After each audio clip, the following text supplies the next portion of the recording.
talking about friendship. I'm talking about character. I'm talking about, hell, Leo, and I ain't embarrassed to use the word. I'm talking about podcasts. What's the word you're replacing? Ethics. There? Ethics? That's the opening line of the movie. That's Polito. Yeah. I'm going to give you the hi-hat. No, I'm not. I was trying to see if there was hi-hat is my favorite thing in this movie. I think people need to say that more. I think it needs to be said all the time. Right. Or I need to give people the hi-hat more and tell them I'm doing so. We need to But I feel like you actually can only say, are you giving me the hi-hat? No, I think we need to be doing it and saying it. I think you're right that you can't tell someone else you're giving them you the hi-hat. No. You can accuse someone else of giving you the hi-hat, and you can give someone else the hi-hat, but you can never call it before you do it.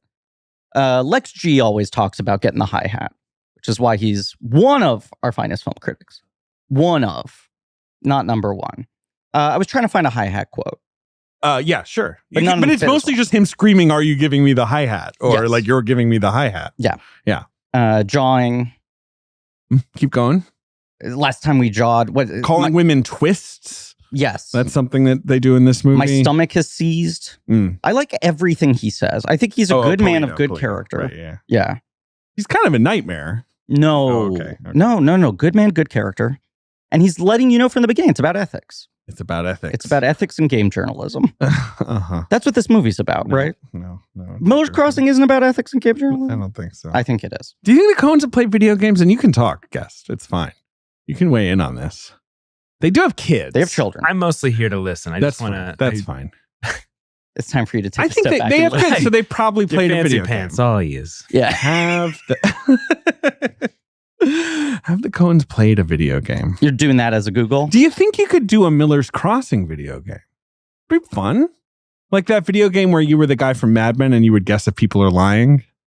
It was like a gangster video game. Oh, L.A. Noir. Yeah. I thought you were describing when like a guy would be like video game. Yeah. The guy would be like, yeah, no, I didn't see nothing. And you would like press X and be like, you're lying, you piece of shit, or whatever. Like that was the game. Yes. Yeah. They should do that. Those games that are basically like cutscene choose your own adventures. I never play any of these, but I'm like, this just looks like you're watching a bad animated movie. Basically. Yeah, but you're telling me you're gaming.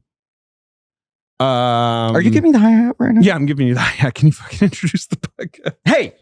Don't give me the hi-hat. This is Blank Check with Griffin and David. I'm Griffin. I'm David. It's a podcast about filmographies and ethics and game journalism. Directors who have massive success early on in their careers and are given a series of blank checks to make whatever crazy passion projects they want. Sometimes those checks clear and sometimes they bounce. Baby, this is a mini-series on the films of Joel and Ethan Coen. It is called Pod Country for Old Cast. Today we are talking about Miller's Crossing. Well, we said Raising Arizona is their guarantor. I think so. Raising Arizona is the big hit. Raising Arizona gets them this movie, don't you think? Like, they can't make a movie at this scale. With Blood Simple. Yeah. With Blood Simple. Because that was also a huge hit. Well, I mean... Blood Simple was a relative huge hit. sleeper hit. Right. Yeah. For a film that cost basically nothing. And then Raising Arizona was like kind of a proper hit. Like, people really went to see it, and obviously it was well regarded or whatever. But they talk about how they were chasing Raising Arizona for a while because there was the feeling of, are these guys ever going to make a profitable movie again? And this is the start of them releasing a run of incredibly well-reviewed movies that don't make money. Right. It's this, Barton, and Hudsucker all kind of they don't cost do well. much either. They don't. Right. They're smart about that. Hudsucker costs a lot. It's like Yes. they're Joel Silver, $40 Can you million. imagine? I mean, it's Hudsucker for me is maybe the one I've seen the most. It's my favorite. I love it. I love it very, very yes. much. I would never argue it's the best. And part of it being my favorite is just that every time I watch it, I go, I can't believe they got to make this. I would say from a directorial standpoint, it might be the high point. It's up there with their most beautifully Yes. realized films. Yes. I feel like their entire, well, I really like almost all of their movies, but that 90s Miller's, starting with this, all the way to Lebowski, there's never a foot wrong visually. There's never really a foot wrong at all. No, although this is Sonnenfeld, and then Deakins comes right after this, and there's a big difference between, I would say, the looks of those films. Yes, and there's this sort of notable gear shift sort of thing to Deakins coming in. Every time the camera rushes in this one, you're like, Perry! We're going for autumnal. He's like, I want to run the camera one more time. Let me just fucking run it at him. This feels like they're trying to push Sonnenfeld toward what they ultimately would do with Deakins. Is giving them more of the class. But there's still, you still got the, the Evil Dead impulses. Yes. Right. With the careening camera, which they only do like once or twice. Once here, I think it's only once. It's just with the screaming and always put what in the head and the going into I forget the wrestler's name. Oh, the ape? Is that what they call him? Yeah, the big guy. I also forget his name. It's boxing, isn't it? It's not. It's not wrestling. I'm thinking of Barton Fink now, but yeah, the Wallace Berry wrestling picture. I'm gonna admit transparently because I got a bunch of plot stuff wrong on Blood Simple, which our listeners have been haranguing me for. I'm not even going to pretend I can recount the actual inner workings of this movie. I think this movie is simpler than Blood Simple. Maybe I'm wrong. I've seen this movie a lot too. It's got more characters. It has more characters and more names that you have to memorize. You're right. Rug Daniels. You've got one shot, right? Or not? Well, you got one scene. You got one scene with Rug. The moment at the end where Gabriel Byrne clears up like who shot Rug Daniels and why is real like Dashiell Hammett stuff where it's like, by the way, we know that wasn't just totally like a plot dead end. Like we do know why that happened. FYI. Which is something they love doing. No, I mean, I think the magic of this movie for me is that it is really clear and easy to track the character story within this movie, even though every scene is them discussing deep inner workings of a thing I can barely get my head around. I understand what every character is doing. But it's basically just, there's just this side and this side and one guy kind of flipping. Well, that's what I'm saying. I understand that. Right. I'm not sure how well I understand Mink. Well, sometimes Ari, a man loves a man. I don't mean to. Go on. No, it is funny how Mink just swoops in and he has that one incredible, like run of dialogue and you basically never see him again. Yeah. But you hear about him a bunch and his body is vital. You hear him over the phone too. Right. And his dead body is a vital plot point. Yes. But I want to see him with the Dane. I want to see what they get up to behind closed doors. All right. Well, all right. Maybe a little Miller's Crossing side equal with is Jay Freeman still alive? I don't. No, he's not. That's too bad. I watched this with captions on, as I'm wont to do, and they could not keep up with Mink's dialogue. Yeah. They just started dropping every other sentence because they're like, we're not even going to attempt to do this. Yeah, Buscemi can do the rat-a-tat. Yes. This is the first Buscemi. It is wild that this is the first. Well, it's only their third movie. I know, but it still feels like he comes on screen and you're like, this is a guy they've been working with for centuries. But he's kind of brand new. Like Mystery Train's the year before. I think of his first big movie as Parting Glances, right? That's 86. Sure. What year is New York Stories? When was In the Soup? In the Soup, great movie, is when is In the Soup? When's In the Soup? It's 92, so it's after this.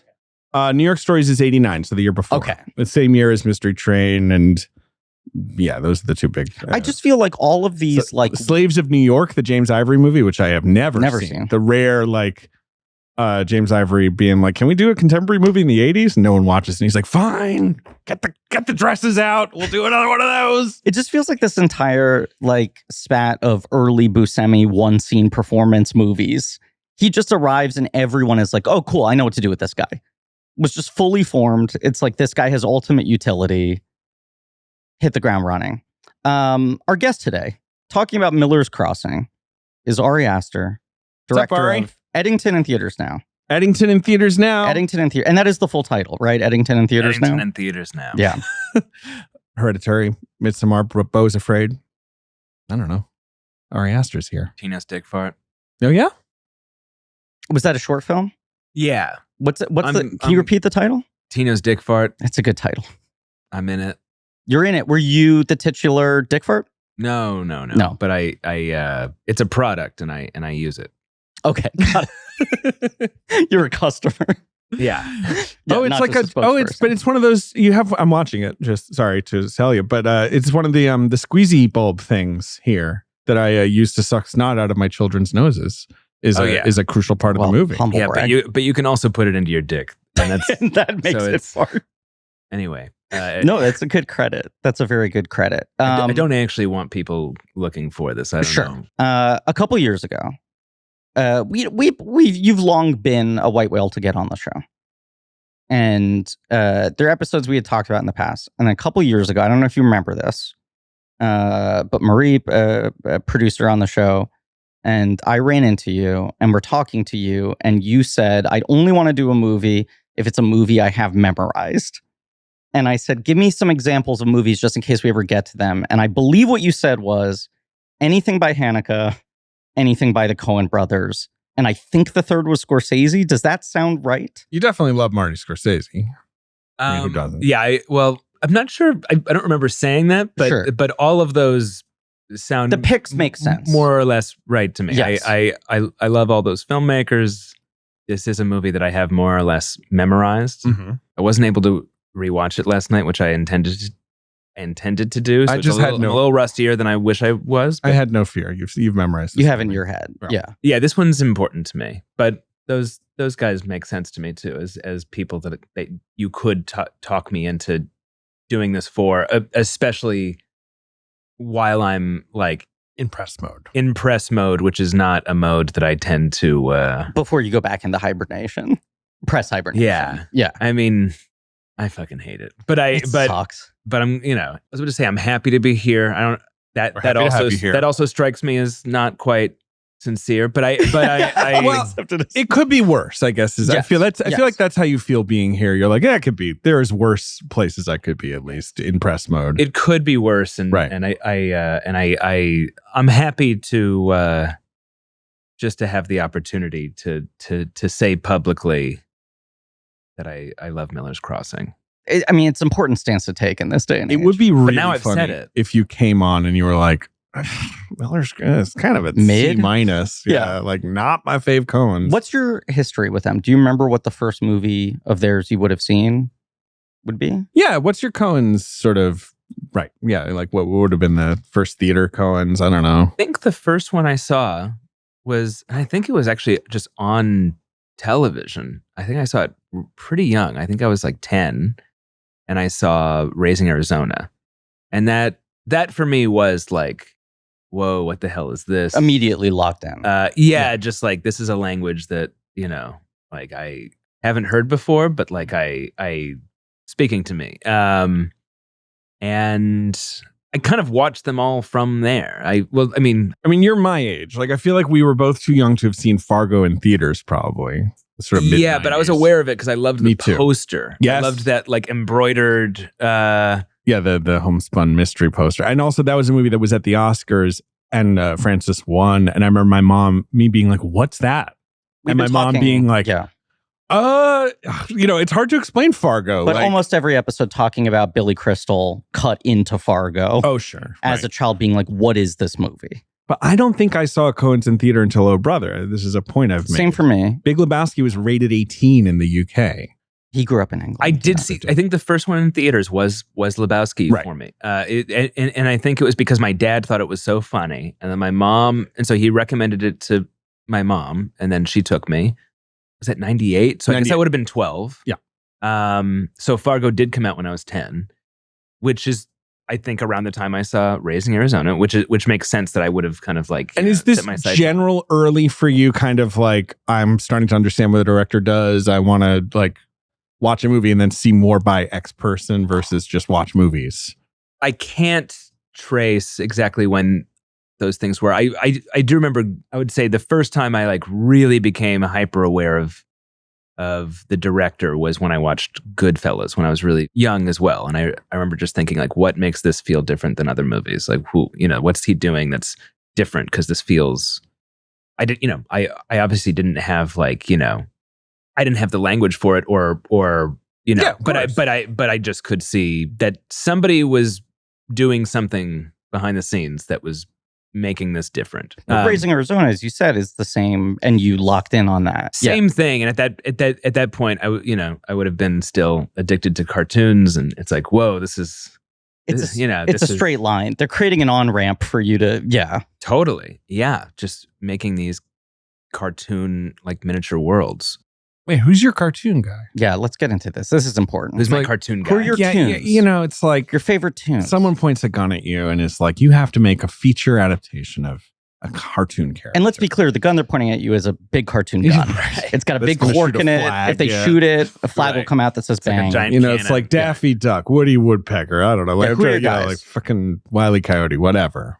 Oh my guys. Or maybe you don't have a guy. So you're Well, doing you know, WTF. look- We have to prep you for this Well, by look, asking where who are your tune guys. Well, I'm talking about myself as a little kid watching Raising Arizona. So I guess let's just go. Let's like take a little time machine. Yeah. Back to 1996 or, Yeah, Tiny you know, little or whatever time it was. machine. And I'm watching Rocko's Modern Life. I'm watching That makes Ren and sense. Stimpy. Uh-huh. I'm still watching the Rugrats. Yeah, they're getting a little whatever, Yeah, crusty around the edges, those Rugrats, but they were okay. I But also I'm feel still- like I'm still identifying with Chucky Finster though. okay, You know, I was going to guess that. I didn't want to autocomplete. Yeah, I was a little gonna bit of say- Angelica. Rocco also has some Bo energy. Like character to character. I think there's a little the way Rocco engages with the modern life around him. There's some Ren and Stimpy in there too. Yeah. Rocco's Modern Life has one joke that I identified as like that's my humor when I was really young, which was the episode where Heifer becomes convinced that what is it? I'm not sure what the chicken place is. It's Choky chicken. I Something can't like remember, that. but Yeah. something chicken is Chewy people. chicken, Chewy- initially called Choky chicken. It's Okay. Chewy chicken is people. Chewy chicken is people. So like the So like a Soylent Soylent Green, Green the Soylent joke. Green Okay. thing. Yeah. And so he comes out screaming that, and then there's like a family of chickens going up the stairs, and they're like, "Well, that's a relief." And they go in. I just remember really. That is a good That's joke. a good gag. That's a good I remember just that had me laughing for like 10 minutes. I was a really stupid kid, but No, You were that's not pretty cool kid. sophisticated. Yeah. We grew up in a perfect era for that of cartoon. Like that was we had it best. I really think we had it best. Well, the Nicktoon Revolution stuff was just slipping by. You also Like, basically doubled the amount of cartoons that were being made because of cable, right? We need stuff. Like so we much gotta of Saturday fill morning hours. cartoons was still us watching the things our parents grew up on. And suddenly there's this wave of like cable channels making new shows. And Nickelodeon in particular pulled a bunch of like underground cartoonists and were like, just do your thing. So you had these shows that were, if not subversive, at least were quietly kind of like for their own entertainment, which then could transmit a signal directly to the type of kid who'd be like, I get this. This is doing something different. It's the thing I feel like we talk about on this show all the time, but that feeling of watching something when you're young and going like, why is this different? The way you're describing watching Goodfellas. It has to be the person who made this because this is doing something different than anything else I've ever seen. But so then, all right, Miller's Crossing. When do you get to Miller's Crossing? I watched this in college for sure. Like I don't, I had a long, I'd seen a bunch of Coens or whatever by the time I finally rented this on Love Film and watched it on my college like 10-inch TV. I think this is the last one I saw, not counting like new releases that came out after I saw it. In my going backwards in Coens, I think they played this at Film Forum some point in the last 10 years, and it was my blind spot. And I also had only seen it the one time before rewatching last night versus every other Coens really? movie. So this isn't a big one I for you. feel like I've seen 5 times. I love it. I was kind of surprised when I put it on. Why haven't I rewatched this? Because all their other movies are movies I tend to throw on if I can't fall asleep. And this one I just never go back to.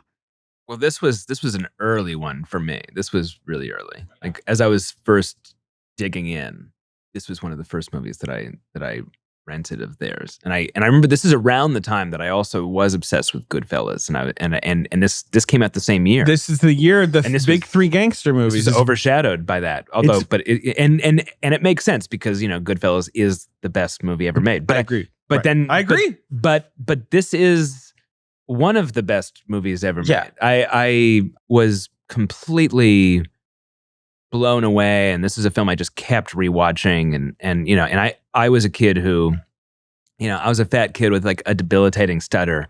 So, I keep hearing about these kids who are making Super 8 movies with their friends. Right. But, what do you do when you have no friends? And so instead of making movies, I just like wrote scripts. And this was one of the scripts that I was completely obsessed with. Would you get your hands on scripts to see like? Yeah. No, I was printing scripts from like from the internet, like Drew's Scriptorama. And their scripts are, I feel like, unique, right? Like, Simply scripts, Simply scripts, sure. Yeah. But like, don't the Coens kind of write their scripts more narratively, or what? I feel like there's some approach they have that's not typical. Oh, the Coens? Yeah. No, the Coens are they write them as like prose. They don't do like I think they do interior, but they are, they're literate. And they're literary in a way, and this film especially because the dialogue is so musical and so beautiful and has such like rhythm to it, and obviously the film is like something between pastiche and homage, and it's specifically got its sights on Dashiell Hammett. But one of the first scripts I bought was one of the first script books I bought was this and Barton Fink's screenplay, published together with the Roderick Jaynes introduction. We have that somewhere here. There's a third one in there, I think, as well. No, it's just those two. Okay. It's just those two. The Faber the published, the Clapper, cover. Those were the best. If you were collecting scripts, the Faber series was absolutely the best. Is it titled as like Collected Coen Screenplays Volume 1? No. Okay. I know what you're thinking which book about. I'm thinking that of. Came later. But then there's no Volume 2. There's a Volume 1 that's 3 of them together that I got recently, and then Volume 2 never happens. Is that right? I mean, Faber published like almost all of them. They started doing them solo. And they did The Man Who Wasn't There again with another Roderick Jaynes intro, which those are the funniest. Roderick Jaynes, of course, is their editor, who is them. Although I think they didn't start doing that until, is it Barton? Like they initially, or like Miller's Crossing was edited by somebody else, right? It was Michael Miller. Right. Barton Fink is Roderick Jaynes. So that's where, but is Raising Arizona, did they edit that one themselves? I'm going to check. No, Michael Miller is their editor on that one too. Yeah. So, but Roderick Jaynes, famously, they wanted to dress Albert Finney up as him one year when he was nominated, maybe for Fargo. They were nominated under that. And they were like, we're going to put Albert Finney in a costume and have him like sit there. I don't think it actually happened. Who's the guy they use for? They have like a photo for Forever Young films. Oh, yes. Which he shows up for Blood Simple and he goes, Forever Young, Forever Young. Yeah. They've used him a few times. It's there, absolutely. Yeah, it's that guy is so funny. So funny. When you're young and you're reading this script and trying to like pull the math from it to be able to apply to learn how to write your own scripts, are there things you remember latching onto or observing and engaging with it in that format? Well, I mean, the film is like, famous for its labyrinthine plotting, which was so complicated that they had to take a break from it to write Barton Fink, right? Because they got confused. Most productive writer's block of all time. Yeah, yeah. But when I first started writing screenplays and like kind of obsessively reading them, I was just obsessed with dialogue writing, and so I was really into David Mamet, Paddy Chayefsky, and the Coens, really. And there were a lot of other screenwriters that that meant a lot to me. Like, I was really into Paul Schrader when I was young, and I was really, and I got into Bergman pretty young, and I really loved his screenplays, and Kenneth Lonergan, who's still maybe the best dialogue writer, living. I'm with you on that. I was looking at his IMDb the other day because I was like, how few credits does Lonergan actually have? There's the early run of him getting the credit on Analyze This, which he says they basically totally rewrote. Right, and he showed up for Gangs of New York. And, yes. Yeah. He's sole credited screenwriter on Adventures of Rocky and Bullwinkle, which is incredible. Never forget. Yeah. No one else gets credit on that. But the thing I always forget is he wrote 2 episodes of Doug. He did. Going back to Nicktoons, which makes a ton of sense. Yep. He wrote Series 4. He was in the writer's room for that one, I guess. I don't know. Doug, a tough protagonist to write for. I think Lonergan was mostly animated by Porkchop. That's really who he dug in. his plays, are incredible. His plays are incredible. I read his plays obsessively in high school, I think in a similar way of just being like, what is this and how does he do this? I've also talked about this, but This Is Our Youth was revived in London when I was a teenager as this like rolling like thing with celebrities. Yes. Like it was, the initial cast was Hayden Christensen, Anna Paquin, and Jake Gyllenhaal. But then they would just bring in all these other young, hot American I found actors. one the other day, which was... I have the Pope. Damon did it, which is bizarre. He was way too old to be doing it. Freddie Prinze Jr. and Chris Klein did it together. Yeah. And like one of the worst titles for anything. This Is Our Youth is a very, bad very title. bad title. I'm sure he regrets that title a little bit, right? Yeah. Like it's a very good play. Yes. With a horrendous title. That's another thing. I found this Playbill article where they were talking about. But you can count on me as a bad. Sorry, I'm bringing. No. Just musing on bad titles for great things. You can count on me. I remember being, because I love that film, incredible and movie. I remember almost not seeing it because of the title, and then being so happy that nobody said you can count on me. Yes, it You're sounds sitting there the whole time going like, "Don't blow it, my guy." Yeah, especially the final bus stop scene. You're like, it could come at any second. No. Sundance-y kind of movie. But I mean, I know it was. Seen it. The title kind of no. works. It's a totally fine title, but now I'm realizing like actually he usually shits the bed with his titles. No, I'm kidding. I mean, Margaret is a great title for the movie. It's a tough sell, maybe. Right. It also falls into the Tootsie problem of like, so who plays Margaret? Right. You're like, actually nobody. It's a poem. There's a Playbill article I found that was when You Can Count on Me was about to come out, and they're saying like, everything's coming up Lonergan. He wrote the Rocky and Bullwinkle movie, his first directorial effort. Like, This Is Our Youth continues to like sell out in London, and he was like, my next thing I'm doing is This Is Our Youth as a movie. Yeah. Oh, interesting. Which just like, it is absolutely, as long as people don't think I shit the bed on this first film, I'm doing that next. But it's not, without a doubt. It's not cinematic at all. It's set in a freaking dirty apartment like it's a play. I don't know. It makes sense because it was so beloved. And, and everybody likes young people. Right. He could, in theory, get 3 big stars to do it. Damon Affleck, Casey Affleck, and Summer Phoenix was that cast. Wild. I gotta find the Kieran Culkin one. I saw it like 3 times. I just kept going. Kieran did I saw the Kieran Broadway. Culkin that was on Michael Broadway. Cera. Yeah, I saw that. I saw that. And at the Tavi. roundabout. Yeah. Yeah. And Tavi, right. Yes. Yeah. Find out who played the female part against Klein and Prinze, though. Colin Hanks did it in London, I think. Anyway, this is not important. Now I'm seeing why these go for 2 and Sorry. 2 hours. Okay, Miller's Crossing. Because we talk about the important things that everyone else is afraid to talk about. Here's what I want to ask about Miller's Crossing. Or rather, a point I want to make. Blood Simple does not have a ton of dialogue in it. The dialogue that's in it's really strong, but there are extended sections that play out in silence. Well, it's mostly just the private eye. Emmett Walsh. Emmett Walsh, incredible. Who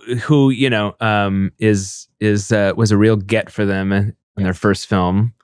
He's a proper, recognizable character actor. You guys seen Straight Time? Yeah, Heather Burns, the greatest. The greatest. Yeah, love Heather Burns. But that's a good point. That like what they did for Emmett Walsh, a guy who was always kind of taken as sturdy but never got that good of a showcase, I think immediately gives them so much clout with other actors of, well, I want them to do for me what they did for him. And just from Raising Arizona on, they're getting great people. But Raising Arizona is so dialogue forward, but the criticisms at the time, as we read all the insane reviews when it came out, are people being like, why is this so fucking overwritten? There's all this insane criticism at the time from Raising major Arizona? critics. Yes. Being like, no one talks like this. Rather than getting that that's the point. When and then you Miller's dive in, Crossing, the critics don't really fully align on the Coens until Fargo.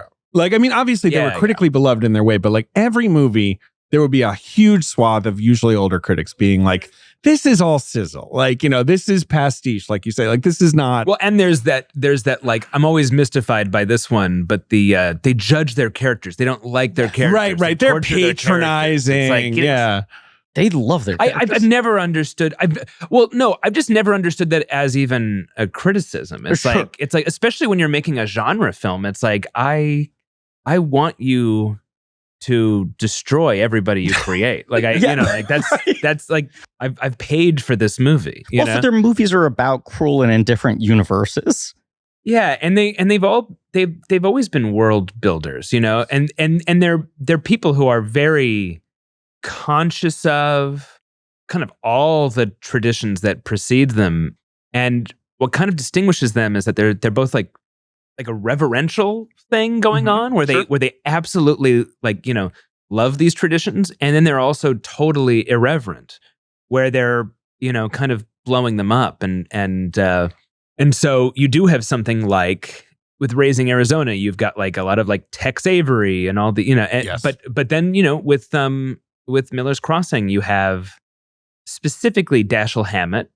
You've got Howard Hawks. You've got this like really explodes with Hudsucker Proxy, where it's like, okay, this is sort of Capra. It's like Mr. Deeds Goes to Town, and it's like, okay, it's also like The Big Clock, and like you got Sturgis, and it's mostly Capra with like the speed of Howard Hawks, and then with Miller's Crossing, you've got, I would say, mostly Hammett with. Again, the treatment of dialogue that you get from Howard Hawks, and then like a minimalism that like even just the rooms are empty. Yes. And after how kinetic and sort of like thoroughly stylized Raising Arizona is, I think you're right that they didn't totally align until Fargo, but this is a movie where you see a lot of their critical critics swing back and go, maybe these guys have depth. Not everybody. This is the first of their films that has like an elegiac quality. Yes. And I do feel that if you're one of the people who was like saw Raising Arizona and was like weird enough to be like, they don't like these people, I don't like this, this movie is really moving. And it's a great film about friendship. That's I think you have to watch it a couple times to figure that out, maybe because it's so visually overwhelming, and because the plot is ostensibly knotty and complicated, so you're like trying to keep track. And then the more I watched it, the more I locked in on like, yes, it's a film about friendship. It's a film about a person weighing whether there's any morality in like what he does, right? You know what I mean? And like making a moral decision and then regretting it, essentially. Like, I'm reading the Ebert review. The Ebert review is interesting because he has the criticism I think a lot of people had, where he's like, this is a gorgeous movie.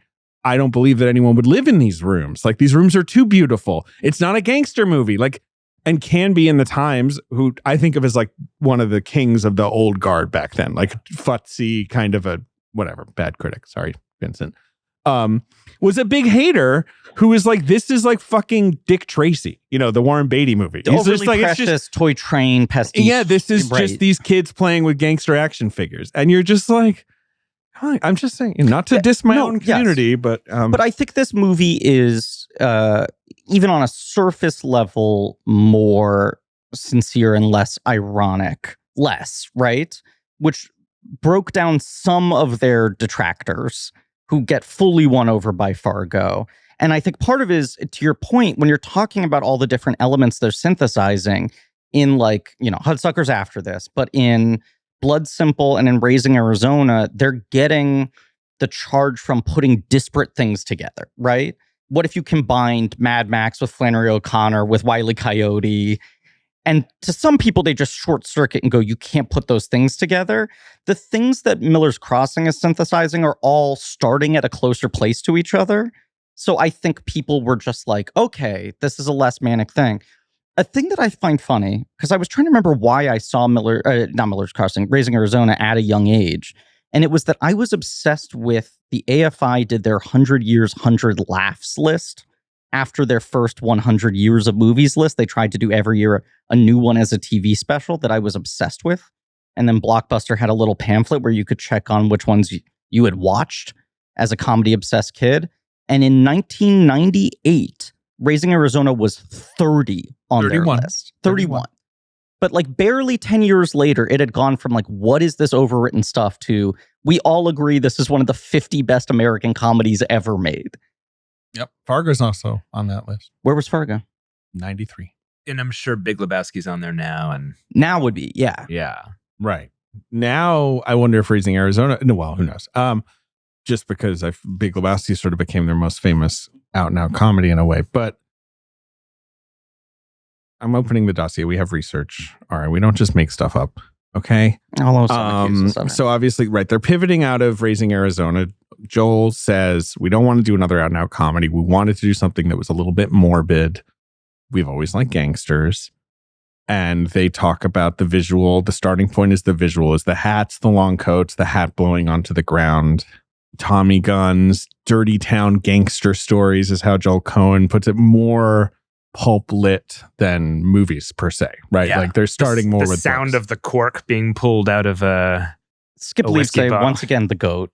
No movies sound better than Coen Brothers movies because every single action has such a distinct resonance to it.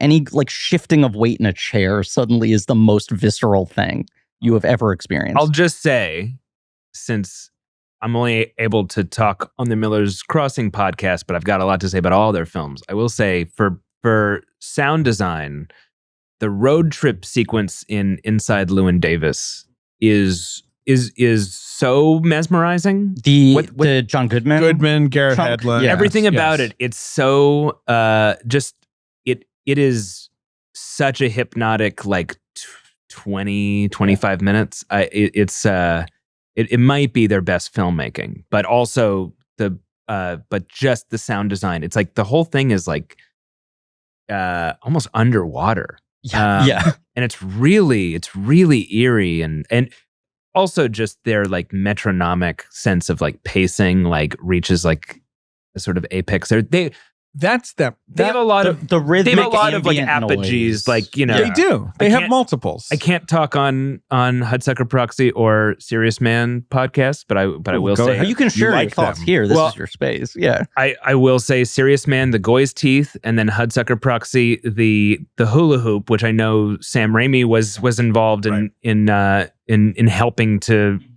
direct. Those two are like, I mean, just, you know, as far as the medium has been like pushed. Yes. As far as liquid montage is concerned, just absolutely amazing. And the Hudsucker sequence feels mathematical in the way it is interweaving different games that are being heightened and de-heightened. You basically, within one extended montage, have like 10 different narrative tracks that you're keeping your tabs on. Yeah. And just like what they're doing in that movie with the Cacciaturian, you know, it's Carter Burwell kind of riffing on Cacciaturian's Spartacus. Yes. Mostly the Adagio, but it's just what they're doing with music there is so great. It's like, you know, it's very Rube Goldberg, and they're very Rube Goldberg-y filmmakers. The sort of Serious Man, True Grit, Inside Llewyn Davis, whatever, apogee, one of like several apogees, that does feel like Drawing a circle like for kids. Like for kids. Yeah. That feels like where they're just like, I'm not saying in an arrogant way. It's just We can do anything. They can do anything. Right. Like they can work in any genre at that point without any kind of like, ooh, let's see what this is like. We recorded our Hudsucker episode quite a bit ago, and I was trying to do some tidying around the office, and I found this, which I don't think was shared on mic and never went acknowledged. Ben, I believe, drew this up, which is a chain, and it says, "You know, for kids." Was this your handiwork? It's just like an idea I was playing around with. Just pitching the idea of a chain to play with. Oh, because you like just like a metal chain, like Ben likes chains. Jen likes chains. Right. It's a quality of something I love in film. I'm sorry. Chains in general. You know, for bad kids. I missed the key word. The chain is for bad kids. There's no Ari movie with chains though. You've never really done chain work in your oeuvre. Bo was afraid. He breaks the chains. Remember in the play? Yes. Okay. Yes, that's right. That's right. Okay. So you've done some chain. It just must be fun to like, as a director, evaluate like piles of chains, right? Like, is this the right chain? It's more in my private life. When you're visited by Jacob Marley. Ari, same. Yeah. I gotta say. Yeah. So okay. Miller's Crossing, as you already noted, Dashiell Hammett is obviously their biggest inspiration versus James Cain, Raymond Chandler, whoever else that they've also sort of paid homage to over the years. Yeah, Chandler would be Big Lebowski. Right. Cain would be Man Who Wasn't There. And kind of Blood Simple. Definitely. Yeah. Blood Simple for sure. Cain the horniest, I would say. Chandler kind of the coolest. And Hammett, like, I feel like is the most emotional. I don't know. Maybe that's very broad of me, though. Actually, I'm maybe not sure if I would say Hammett was the most emotional because well, Glass Key is emotional, which is a book I love because that is about friendship. That is about a guy being like, I can't be friends with you anymore. But you're also outside of the characters in Hammett. Whereas with, I would say, is Kane the most emotional? Not necessarily. Kane's just so horny. With Mildred Pierce, maybe. But Kane is like so just bare bones and like nothing extraneous. Whereas Hammett is like more colorful, I would say, and is having more fun with language and then Chandler is you're just always inside of like Marlowe's a drunk motherfucker. God bless him. Point of view, who like can't put his pants on, but also is so cool. To speaking to what you're saying, Ethan. This is a quote from Ethan. Miller's Crossing, definitely an exercise in doing a Hammett story. It's that thing of not being in the character's head, and part of the mystery is who is the main character. So, because with Sam Spade, who I feel like is the most famous Hammett guy, you are spending the whole thing being like, yeah, what does he want actually? Like, I don't get. Like, he's cool. Yeah, he's an enigma, and Gabriel Byrne in this movie, Tom Reagan. He's you might not know he's the character's stoic. Irish. Did you pick up on that? Subtle detail. Yeah, right. Yeah, he's stoic. Yeah, he's a stoic who he's sort of man of few words. Yeah, stone faced often. Very Red Harvest. And it's like he's doing something. We know he's got a plan. We don't know how much of a plan he has. He seems to be a brilliant improviser. Have ideas for a plan? What's the line? Yeah, right. Yeah, something like that. And I guess Red Harvest is infamously the sort of the text for Yojimbo, and then and then those Sergio Leone, the man with no name. Yeah, the man with no name, but specifically A Fistful of Dollars, right? And then just a guy who, in the case of like Yojimbo, rolls into a town, a street, like a drifter who then pits two warring gangs against each other. But here, it's somebody who's of the world and in the world. And what's the line they used to describe him to? He's like the guy behind the guy whispering in the ear. This sort of notion of the type of guy who's not usually at the center of these stories. The right-hand man. Right. And is so reluctant to reveal himself in any way. There's tough to date. I feel like this guy might be tough. Well, there's the exchange he has with Marcia Gay Harden where she's like, that's a hell of a long way to go to get what you want. And then he says, what would that be? And she says, me. And it's a thing he would never, ever say to her, that she's basically pulling out of him of, I think you just got fired and got your ass beat, rather than saying, I love you, which is the thing you would never do. And yet the whole time, in almost every scene, I'm trying to figure out, is he manipulating this current situation to his own ends for what he wants, or is he battling back and forth in terms of what he actually wants? I think what makes this character interesting to me is at different times, I think he's in complete control or complete chaos based on, is he cleaning up the messes of something he did wrong before, or is this all how he was trying to build it out purposefully? Because I think there is some shifting of, at moments in this movie, I'm thinking he's planning all of this so he can get out, or he's planning all of this so he can be on top, or he's planning all of this to help Albert Finney, or just to get Marcia Gay Harden, or all of them. Does he think he can pull it all off? And then by the end, it turned out he did have the plan. Yes. Do you think he the whole time is like, that's how it's going to unfold? I'll switch sides and ferment chaos. Well, of course not when he lets Bernie Birnbaum go in the woods, That's the one time he's letting the mask slip or whatever. That's the sort of crux, right? It's like it actually, and I would fucking let him go too. He won't shut up. I would struggle to shoot Bernie Birnbaum.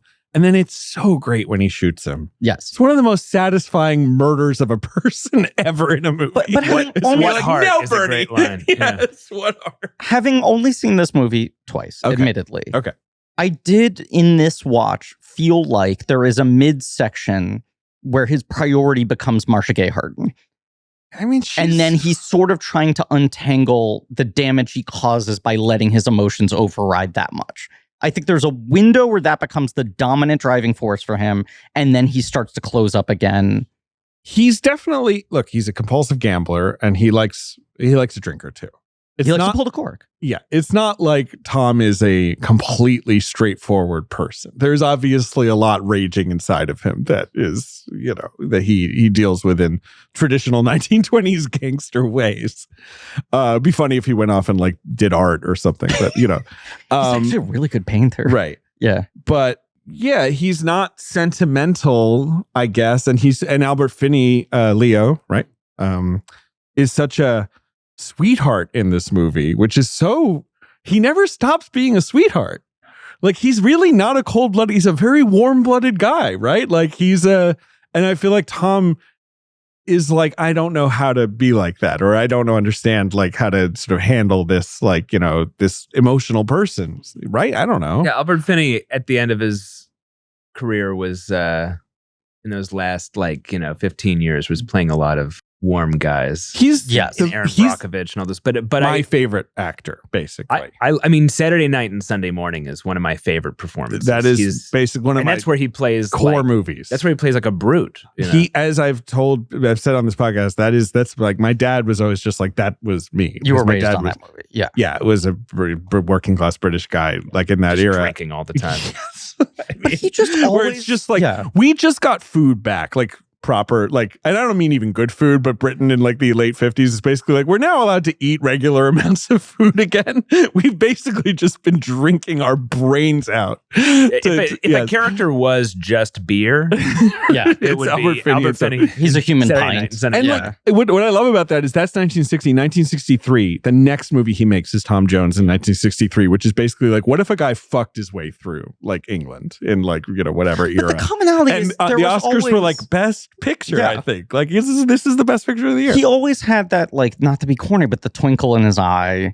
And there was this like well of warmth that you could apply in different ways. But there was something of like, in Aaron Brockovich, you want to see him be won over, right? But something like this, what's funny about it is that he's not doing the tough layer on top of it. I mean, it's one of the most insane things is that this was not only not written for him, but written explicitly for Trey Wilson, who dies 2 days before filming. Right, who's obviously wonderful in Raising Arizona, and you get it. You can see him in this, but then I also cannot imagine anyone else but Finney in the robe with the Tommy gun, like, in that whole sequence. You're like, it's incredible. And the weight of the history of what he provides. Like, Trey Wilson clearly would have knocked this out of the park because he would have been eager to have this kind of opportunity. But scene one of Finney sitting there, you're like, I get that this guy's run this town for 20 years or whatever. It's like production value and like weight, and especially because the movie basically opens on him silently, largely just reacting, That's sort of like worth its weight in gold. But it is wild that it not only was not intended for him, but that he jumps in so last minute where you're like, this is Finney with zero prep? Yeah, right. Like, if Trey Wilson dies 2 days before, like, how did they even get to Finney that quick?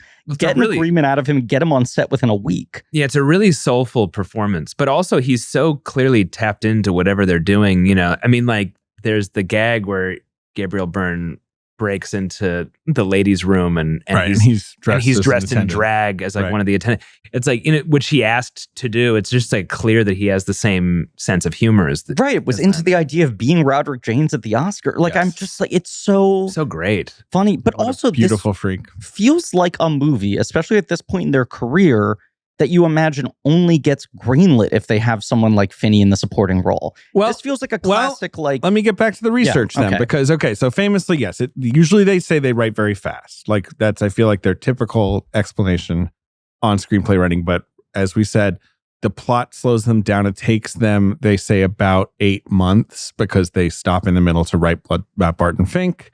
They get some distance from it. They kind of go on vacation. They come back to it.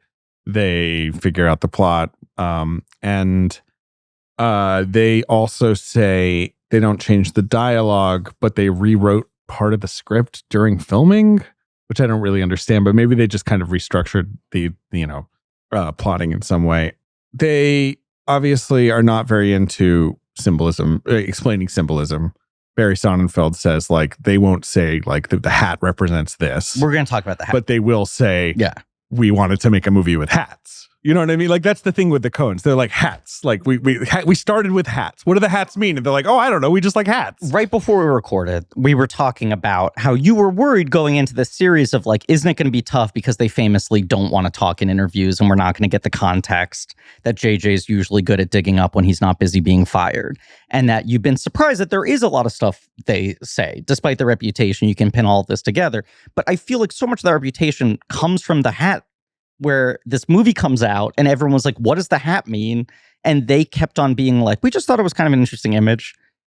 They really downplayed any weight behind it. And I feel... Quote Ethan Coen, the hat doesn't represent anything. It's a hat blown by the wind. Yes. It's an image that came to us that we like. And then Barton Fink almost... I don't think that's disingenuous. Kind of I don't either. I think that strikes me as being right. You know, I don't see that and think like, man, that hat represents, you know. I agree with you. I think that's the secret. You got to just... I mean, look, I'm sure you have made reading. movies, I'm sure, where people are like, but Ari, what does this mean?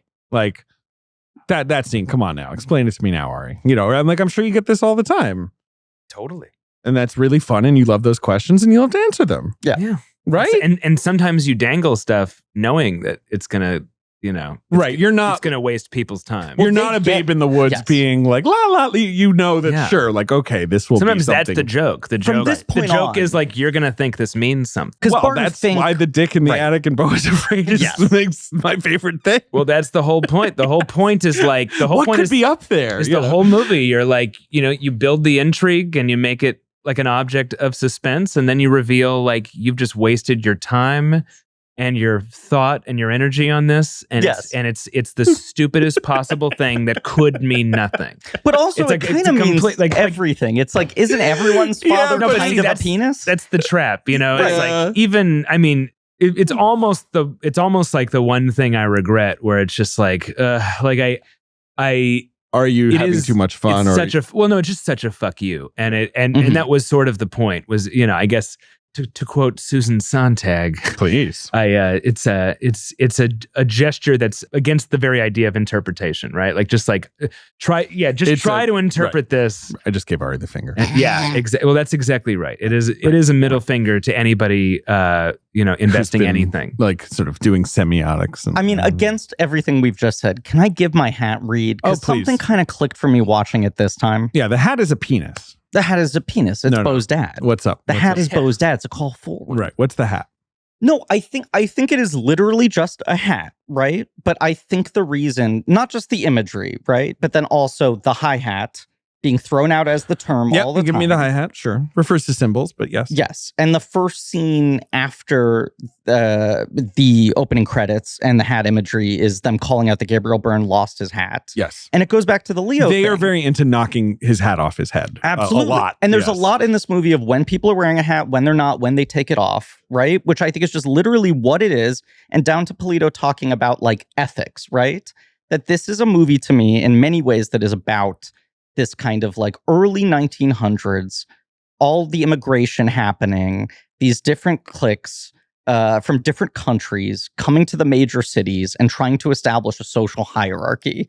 You know, where did the Irish stand relative to the Italians and to the Jews, and all these people trying to make a name for themselves. But all of this was couched in this idea of like manners and ethics and gentlemanly behavior and who can you trust.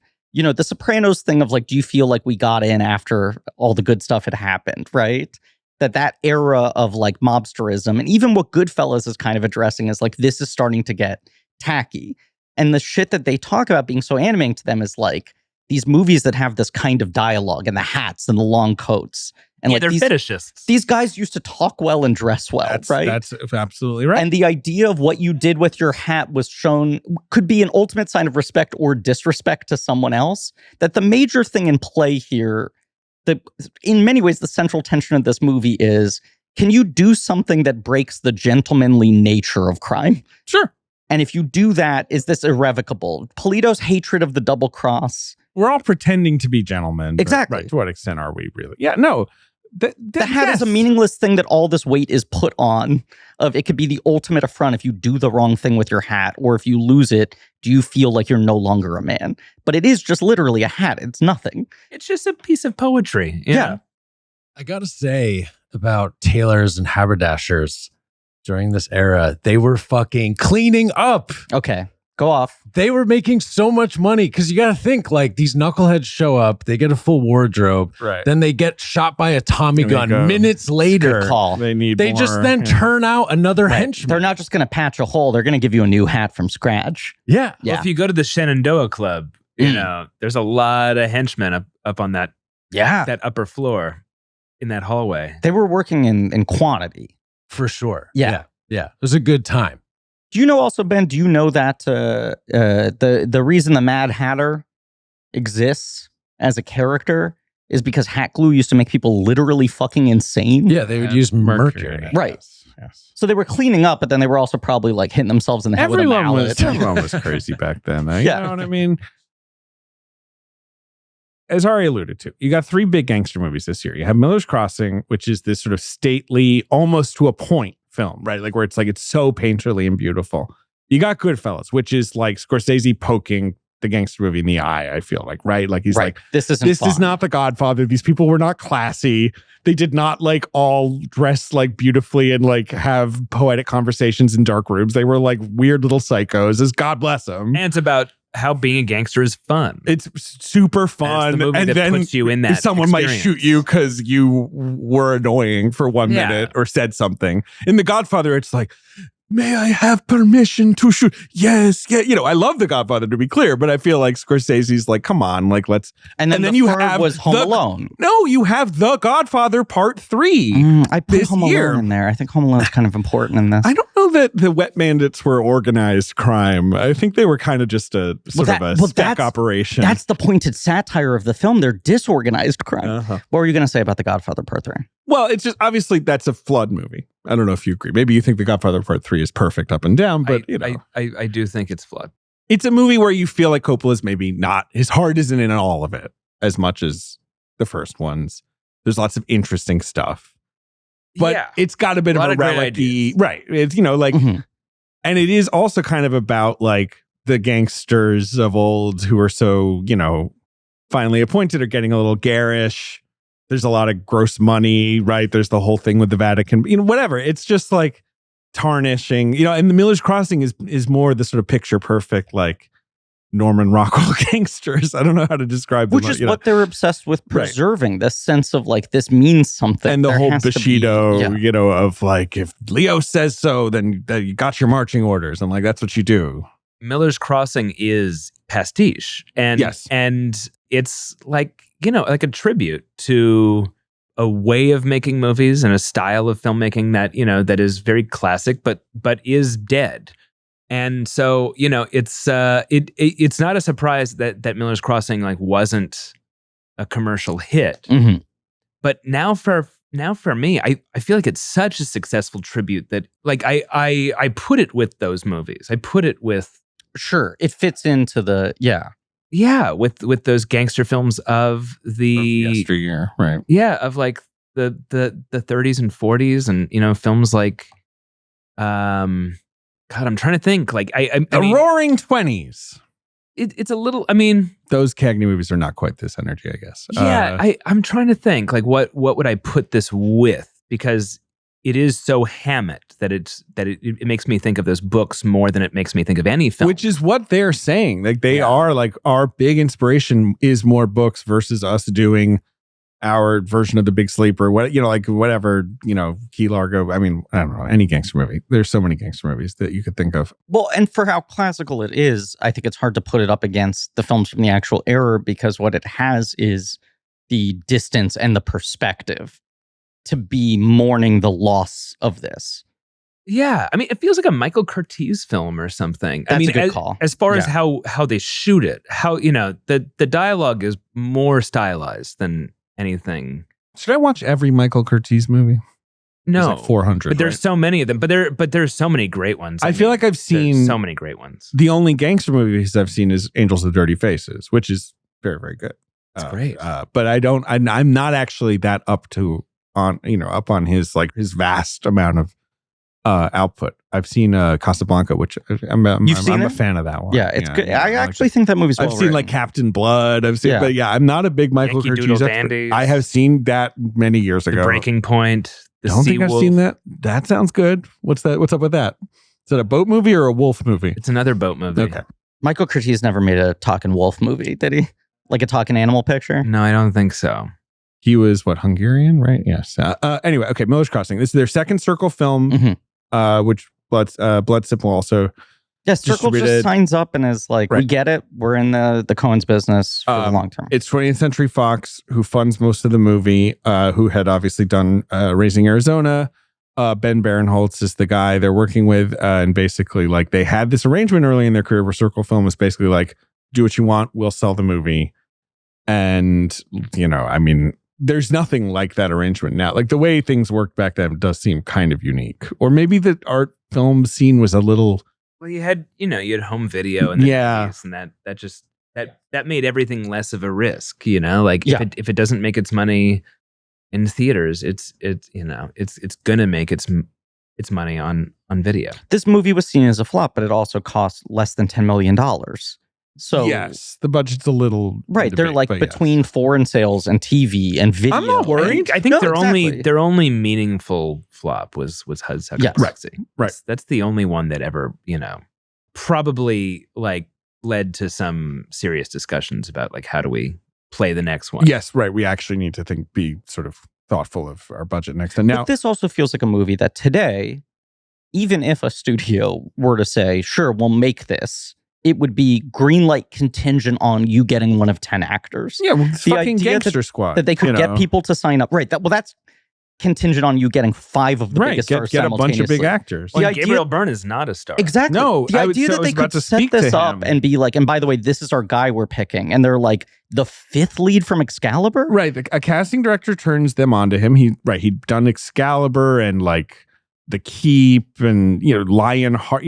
He's a guy. He's not famous Had at all. he ever been the center of a movie? Certainly not a Hollywood film. Not a big movie. And then he There's that basically movie, becomes A shorthand Soldier's for Tale. noir for the rest of the 90s. Now, you've worked with Gabriel Byrne. I have, and he's one of my favorite people. He's a really, really wonderful man. Famously, a guy I've seen on the street many times for some reason, to the point where I was You like, should what's say going hello. on? He's just a good guy. He's a great. Brooklynite. Right? I am a big fan of what happens to him in Hereditary. I think one time I interviewed him, I just think it's so funny Good. that if you think about that movie just from Gabriel Byrne's perspective. Yes. Yeah, Like- he really didn't ask for any of this. He It's like- asks for none of it. No. Almost every scene, he's like, what? Like, as some fucking insane, further breakdown is occurring. And then he just catches on fire. And I'm sorry that I'm spoiling all your movies on this No, podcast. it's fine. I mean, But if you what rewatch Hereditary happens. and you're like, let me just get right into Byrne's perspective, he really shouldn't have married her. I'm sorry to say. Sorry to be rude to Tony, who's, a luminous creature or whatever, but he should not have married into that family. no, he took a wrong turn somewhere. Was casting him in Hereditary partially inspired by this? Is this your favorite yeah. performance of his? Yeah. I was super starstruck by him because of this. And he's got an iconic face, like a low-key icon. No one has nobody ever really looks looked He's like got a him. great Yes. face, great eyes, great presence. Very like he's just a very grounded, like authoritative. You take him seriously. And like incredible voice. deep well of bottled emotion. You can Yes. just cut to him listening to a conversation and be endlessly fascinated by what is this guy thinking right now. They love him. He is the one who insists on the Irish accent, which they're resistant to, but obviously I think good call. It's also a light lilt. And he's not like, oh, hello, Right. it's not chomping on potatoes, but it helps in this way that like these people are the early wave of Americanization. They're all kind of 1 foot in, 1 foot out. course. between It the also old makes country him and a the bit new of an country. outsider in the film. I mean, Absolutely. even though Leo, the Albert Finney character, is also ostensibly like Irish. but And Finney has similar. He's putting a little tiny inflection sometimes. Yeah. he says, obviously, as you often will hear about Coen's directing style, would be fairly just kind of like, rudimentary or not too involved. And one point he said, "What's the significance of the hat?" And Ethan replied, And that was it. Yes. Another point he said, like, I think in this scene, I'll like walk out of the room. I'll put the drink down, walk out of the room. And they were like, he would never leave a drink like in the glass. Finish the drink. But that's like, good direction. That's what I mean. Like they're on those points. Like right. That's a key detail of the character. Yeah. Obviously, right. Trey Wilson dies right before the shoot's going to start. They delay 10 days, and Albert Finney pops in. Like, how do they even get through to him? I know they're at Fox. 1-800 Albert. Okay. No, I don't know. Finney says Finney apparently also put a little more Irish on it. Quote from Ethan Coen: "We got mugged by the Irish." Albert Finney, of course, is not Irish, but he is British. And he just really wanted to do it. And he was really into the attendant thing. He begged for that. They were like, no. And he was like, please. I mean, British guys love to dress and drag. Like, that is number one, like, just to do some panto, essentially. Yeah. This is Marcia Gay Harden's in the tea over there. Yeah, 100%. This is Marcia Gay Harden's like first role, basically, in a movie. She's in Angels in America on Broadway. Okay. But she didn't originate it. Yeah, she did. But why do you think Deborah Messing originated it? You thought very wrong, my friend. Okay. But that I think is actually maybe after this. Yeah, that's in like 93. This is one of those performances where when I saw this for the first time, I went like, I kind of now understand better why she won the Oscar for Pollock. It's also because she says in that movie, "You've done it, Pollock. You broke it wide open," which is something you have to do in a biopic. You have to say. You have to have somebody say, "This is history." Jackson, stuff around. No pressure, but if you fleck this paint correctly, you might be remembered for the rest of time. The best scene in Pollock is when he's biking and he's got all the fucking booze on the bike and he falls off the bike. I don't think she's bad in Pollock, but this is one of those things where I haven't seen it in 30 years. At this you watch the performances someone gives before they win the sort of surprise Oscar, and you're like, oh, this is everyone years later catching up and being like, we probably should have given her more credit earlier. She's phenomenal in this. She's a great actor. She's great in this. She's very she's very sexy. Are you allowed to say that? We're allowed to say that. Yeah, we don't tone police on this podcast, okay? We are allowed to call Marcia Gay Harden circa 1990 sensuous. She's very sexy. Very smoky sexy. I feel like, they're evoking... Obviously, the sexiest performance in this film is Jon Polito. I mean, Polito is one of the best actors to ever do it. Yes. Jon Polito is so amazing. Apparently basically just walked in and they were like, great. like they saw tons of guys and then he walked in. And he continues to be amazing in all of their films. As Creighton Tolliver. He feels like they built these sets though, and he just walked in. You know what I mean? The sets just summoned him in costume. Like they didn't even have to find out about him. He's great. And I love him in Lebowski. Yeah, of course. I think he's so funny in that movie. As a Brother Seamus. Yes, exactly. He's one of those great character actors because he just is a type. Like you couldn't get somebody to play Johnny Casper who wasn't Johnny Casper. I'm trying to see if I can find this because it doesn't look like JJ put it in the dossier, but I think it's his random roles he did for the AV Club where he talks about that he wanted this role really badly and the Coens wouldn't see him for it because he had read maybe for Blood Simple. And at that point he was like, I was a heartthrob. I had a full head of hair and I was like 40 pounds lighter. And they were like, that guy's a pretty boy. And he kept being like, you don't understand what I look like now. And he was saying this all with this attitude of, I'm so glad I'm no longer a pretty boy and I could get to play guys like Johnny Casper. Like there was this part of him that this was always in his soul and the body was wrong for a while. And then he aged like milk and walked in and they were like, as you said, holy shit, you're right, great. You're perfect. And it like finally unlocked for him of like, this is the guy I've always wanted to be. This movie, it is astonishing to me that it didn't get a supporting actor nomination. But then every time I watch it, having only seen it 2 times, I'm doing the math being like, well, who do you put? Well, Turturro got critic awards and critic attention. I feel like Turturro probably was the play because it's the showiest performance. And Finney would have been the studio play, right? Obviously. But then Polito, I think, I love Polito. The MVP of this movie. Polito's amazing. I love did somebody hit you? Just the look. What's of, a matter? He's on the Rizzler. Yeah. Coming in with the little sailor outfit. This is the first Turturro collaboration that he went to school with Francis McDormand, so they knew him. Obviously, he also just sort of feels like a guy that's been in Coen Brothers movies that from they day built one in or a whatever. lab. 100%.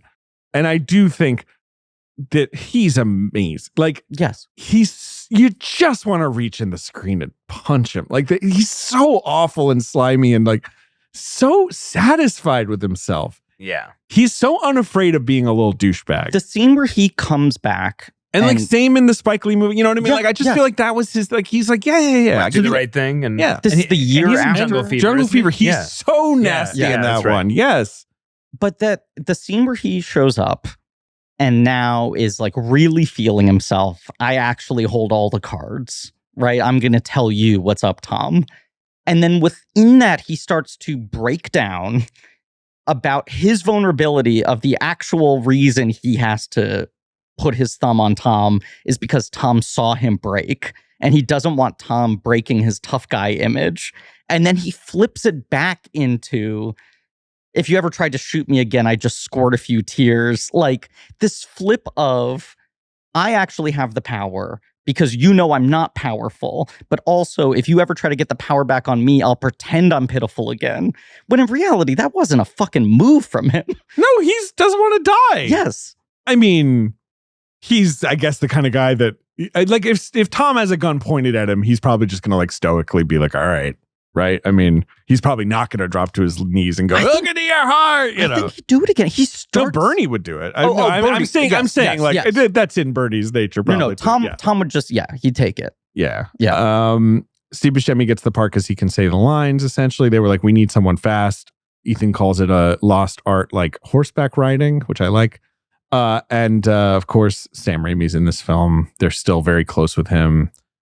They filmed the shoot in New Orleans, which I feel like is a classic place to film all the way up to now because it has all this old-fashioned architecture that you can still just use.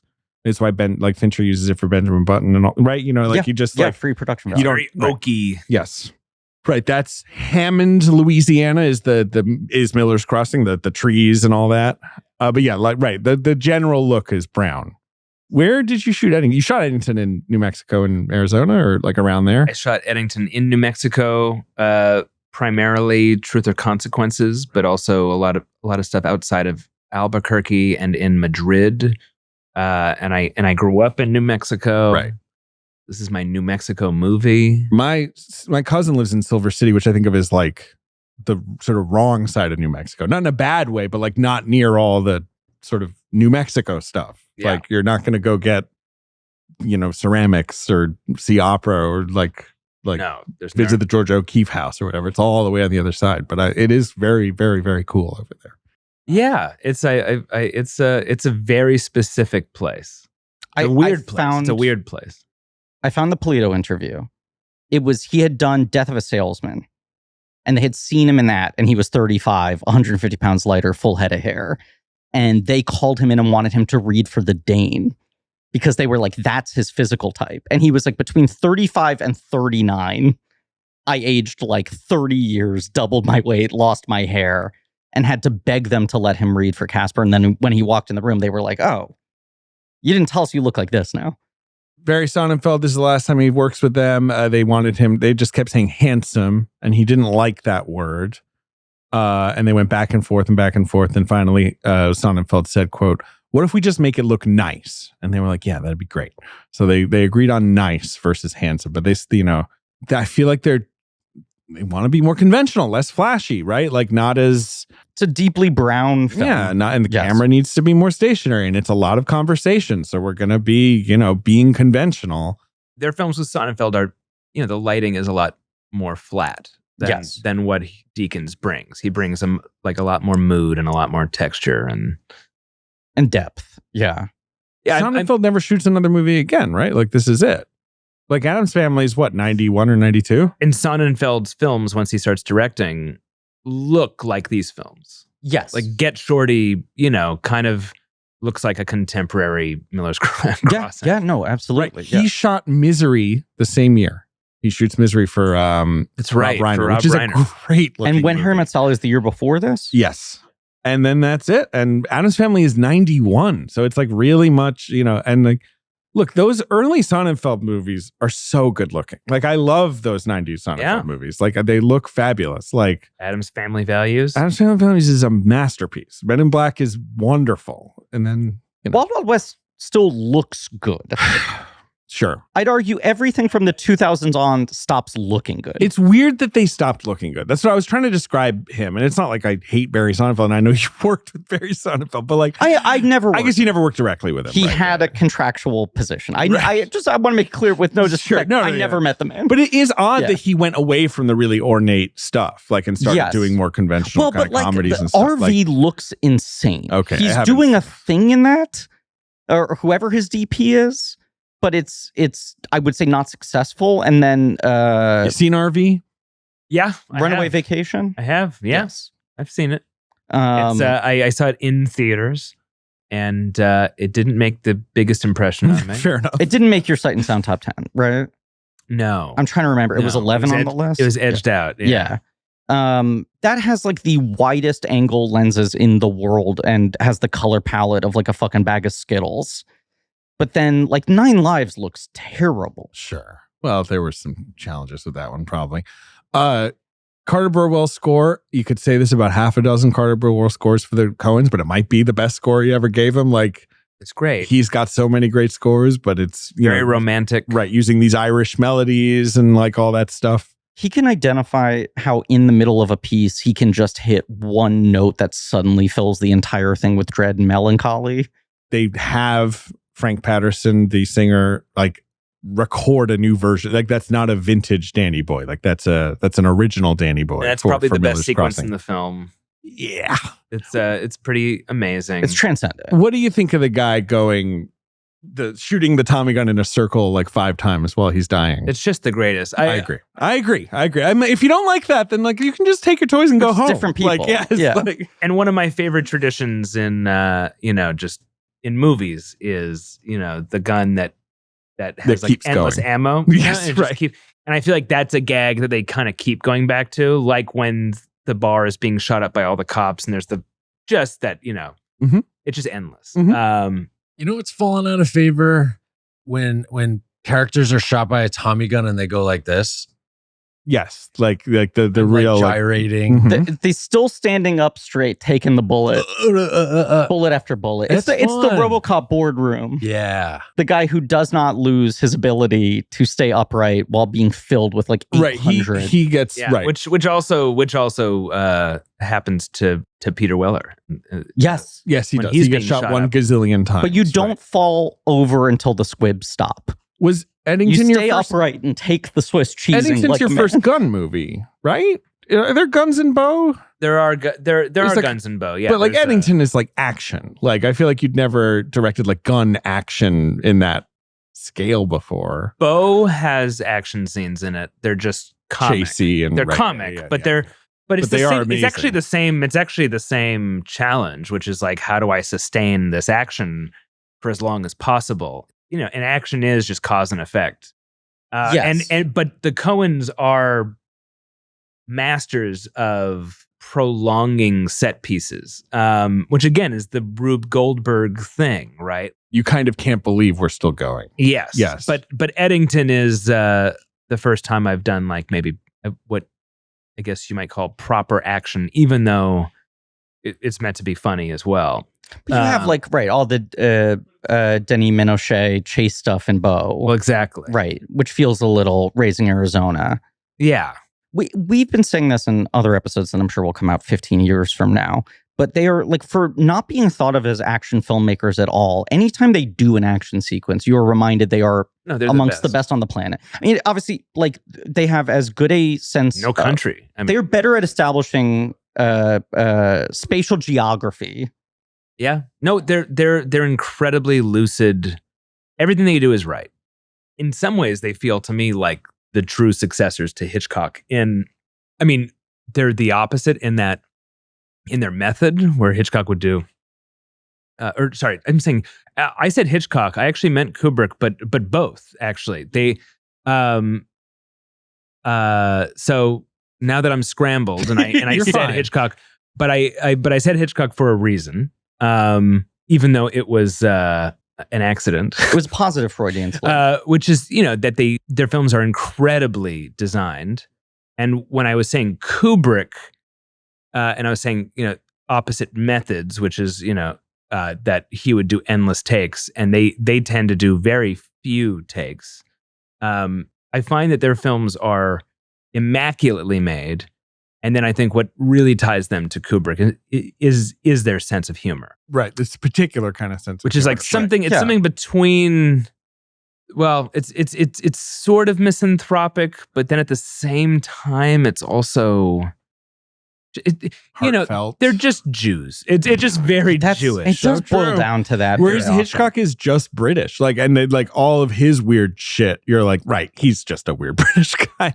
And like, they are just Jews. And this, I mean, like, well, I'm thinking of No Country. Like, No Country is like, would you take the money? Right. Like right at the start, like there's a big briefcase full of money.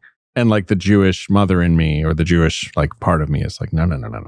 Like if you take that money, like Javier Bardem's going to shoot you. Right. Like I can't. Yeah. Right. Well, we'll talk about it on that episode. Ben usually when he watches these movies is like, I would take the money and be fine. Producer like, Ben's one would hurt me. takeaways, if I were in this movie, it would end with me owning an island Right. and being happy. I'd make the right choice. Like Ben watched Sam Raimi's Simple Plan and was like, yeah, that would work out. I could solve this. Leo O'Bannon is the mobster of a town, a city, whatever. We don't care to know what it is, I guess, in Prohibition. Yes. He's the Irish boss of what I consider to be sort of like a mid-sized city, right? Mhm. Like this is not New York, LA, or Chicago, right? Doesn't seem like it. Like it feels more just like Gangsterville. Yeah, although I'm not sure if it's not Chicago. Maybe it just feels like smaller than Chicago, if that makes sense. Just because it is like, he has a nice house and he has a nice club. It doesn't feel like he runs this like big industrial city. And like the mayor is just a schmo that he knows. And the chief of police is another schmo and all that. But he really likes this girl, Verna Birnbaum, I guess is her Who's name. Leo's twist. And she's related to, she's the sister of Bernie, who is a bookie who has been skimming off of the match fixing arranged by Italian gangster Johnny Casper. And Johnny wants him dead. And Leo doesn't want him dead because he doesn't want to piss off Verna. And Tom is in this situation of like, do I give, my boss really needs to kill this annoying Jewish guy. God bless you, Bernie. I'm Jewish, just to be clear. But I do hate Bernie because he's Jewish, obviously. Bernie Sanders. Yeah. You backed yourself into that one, my brother. No, like Tom is like torn between like, I must show loyalty to my capo, right. Like I have to be like a loyal soldier. And like, I'm watching Leo piss it away. And Leo, maybe because he's old, maybe because he's getting sentimental or whatever, is just like, I'll be fine. Like, who cares? Like he has this like kind of suave, like, like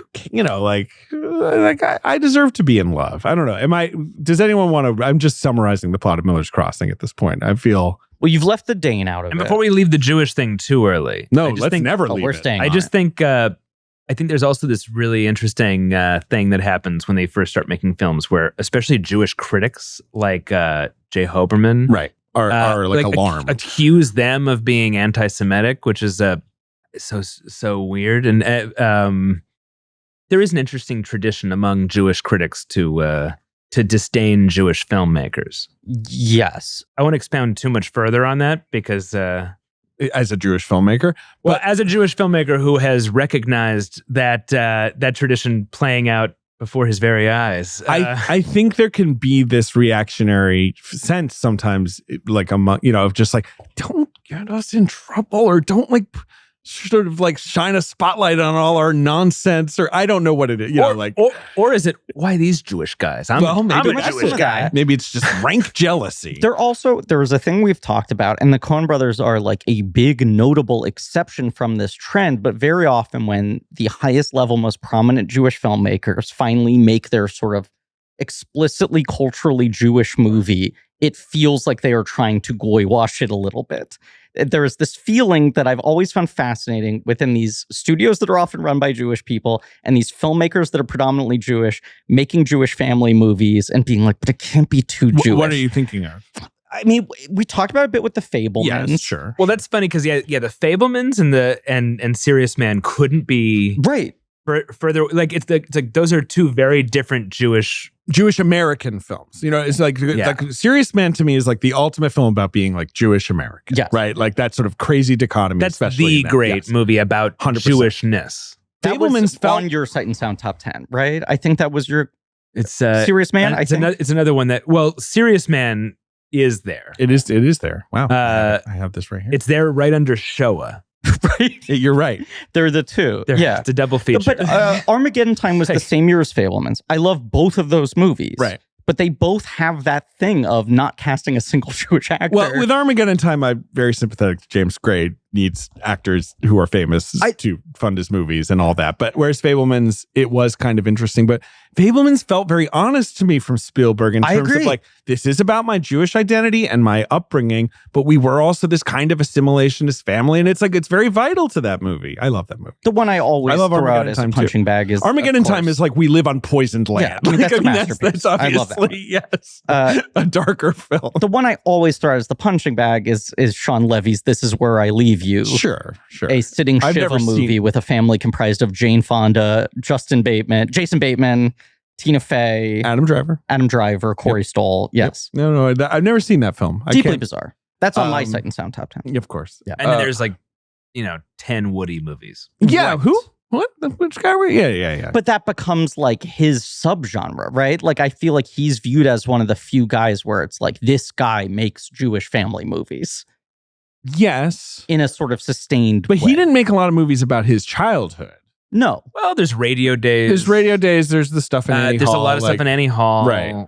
But he rarely did that. You know, he never made the Fabelmans, really. Radio Days is kind of Radio Days. It's the closest. Yeah. Yeah. I do think there's some weird kind of like call is coming from inside the house thing with the way people reacted to this at the time. But not Miller's. Wait. No, when you were saying the sense of some accusations of this movie being anti-Semitic at the time. Or their general. Well, because also again, John Turturro, who is 100% Italian, is like, but it's a classic. Isn't that Anthony Quinn mode of this guy has a lot of face, so we'll have him play every single ethnicity. But also, it's like this quiz show. I feel like there's a Barton Fink. He had a big Jew run, right? He was playing these Jewish characters who are often like perceived by the world to be very annoying in the movie. Yes, I mean that is what quiz show is about. Yeah, quiz show is basically just the whole movie is them rubbing their temples, being like, "But he's so annoying! Like we can't have this guy on television. We just want TV executives will literally commit fraud in order to get John Turturro off television. It's like, if it were radio, it would have been fine. Absolutely. And this movie is just like, the problem is if they just fucking shoot Bernie, is like we're fine, right? Like there's no plot.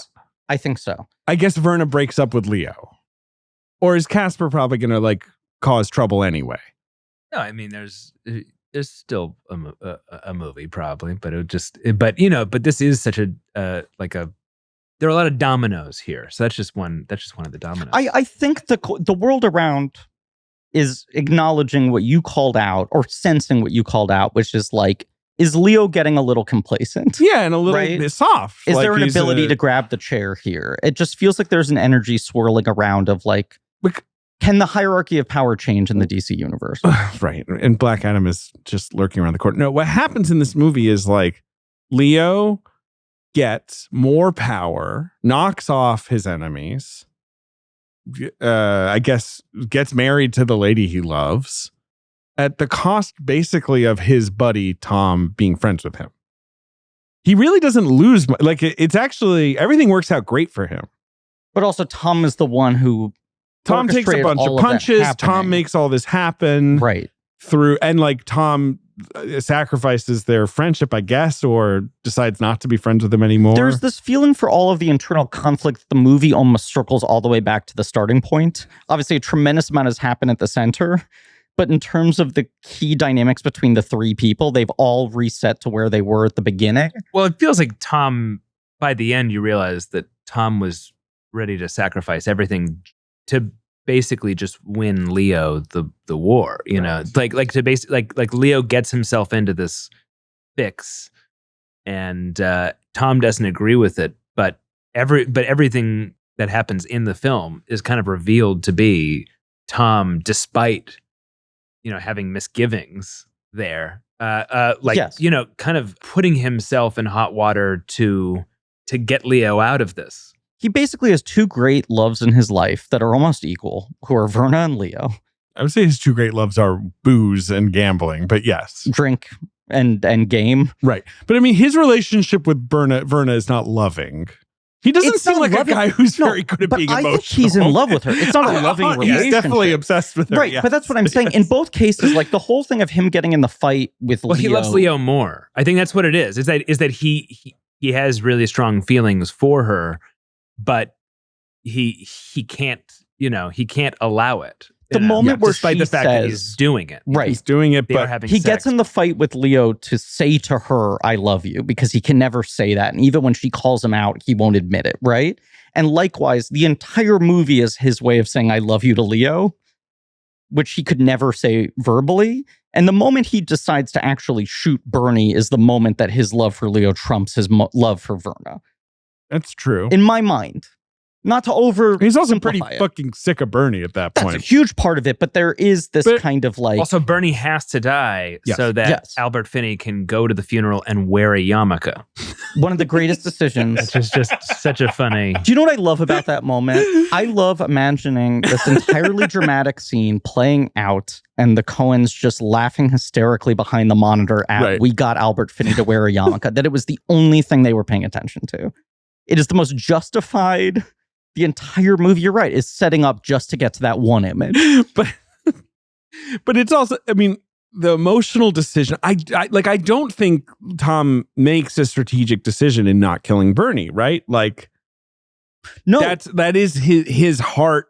I agree. Or whatever, getting the better of him. But don't you think? Like, yes, no, because if he was doing it for Verna, he would have told her much sooner. He holds on to it for so long and lets her hate him. Well, no, I think he's doing it for Verna her, in the truest sense. When he says, look into your heart, that's literally what she's in his heart. But he's not letting himself get any credit with her for doing that. Because like that scene is so iconic. Obviously, it's the poster of the film and it's sort of the best It's the title of the movie. It's the notion of what happens in this place in the deep woods. It's so funny because it's like, he throws his shot away and he's like, get out of here. I'll never see you again. Bernie is back in 10 minutes. Right. Bernie, do you think Bernie even like goes to another town? He just like does a walk around the forest and is he starts feeling embarrassed and he's like, I don't like this feeling. Right. Fuck him. Right. What am I going to do with my life? Like I would have ultimate threat is like I'm going to start going to restaurants. Yeah. Right. Yeah. That is a good threat. Yes. No, that's what's so stupid about it is like you can't trust this guy for a millisecond.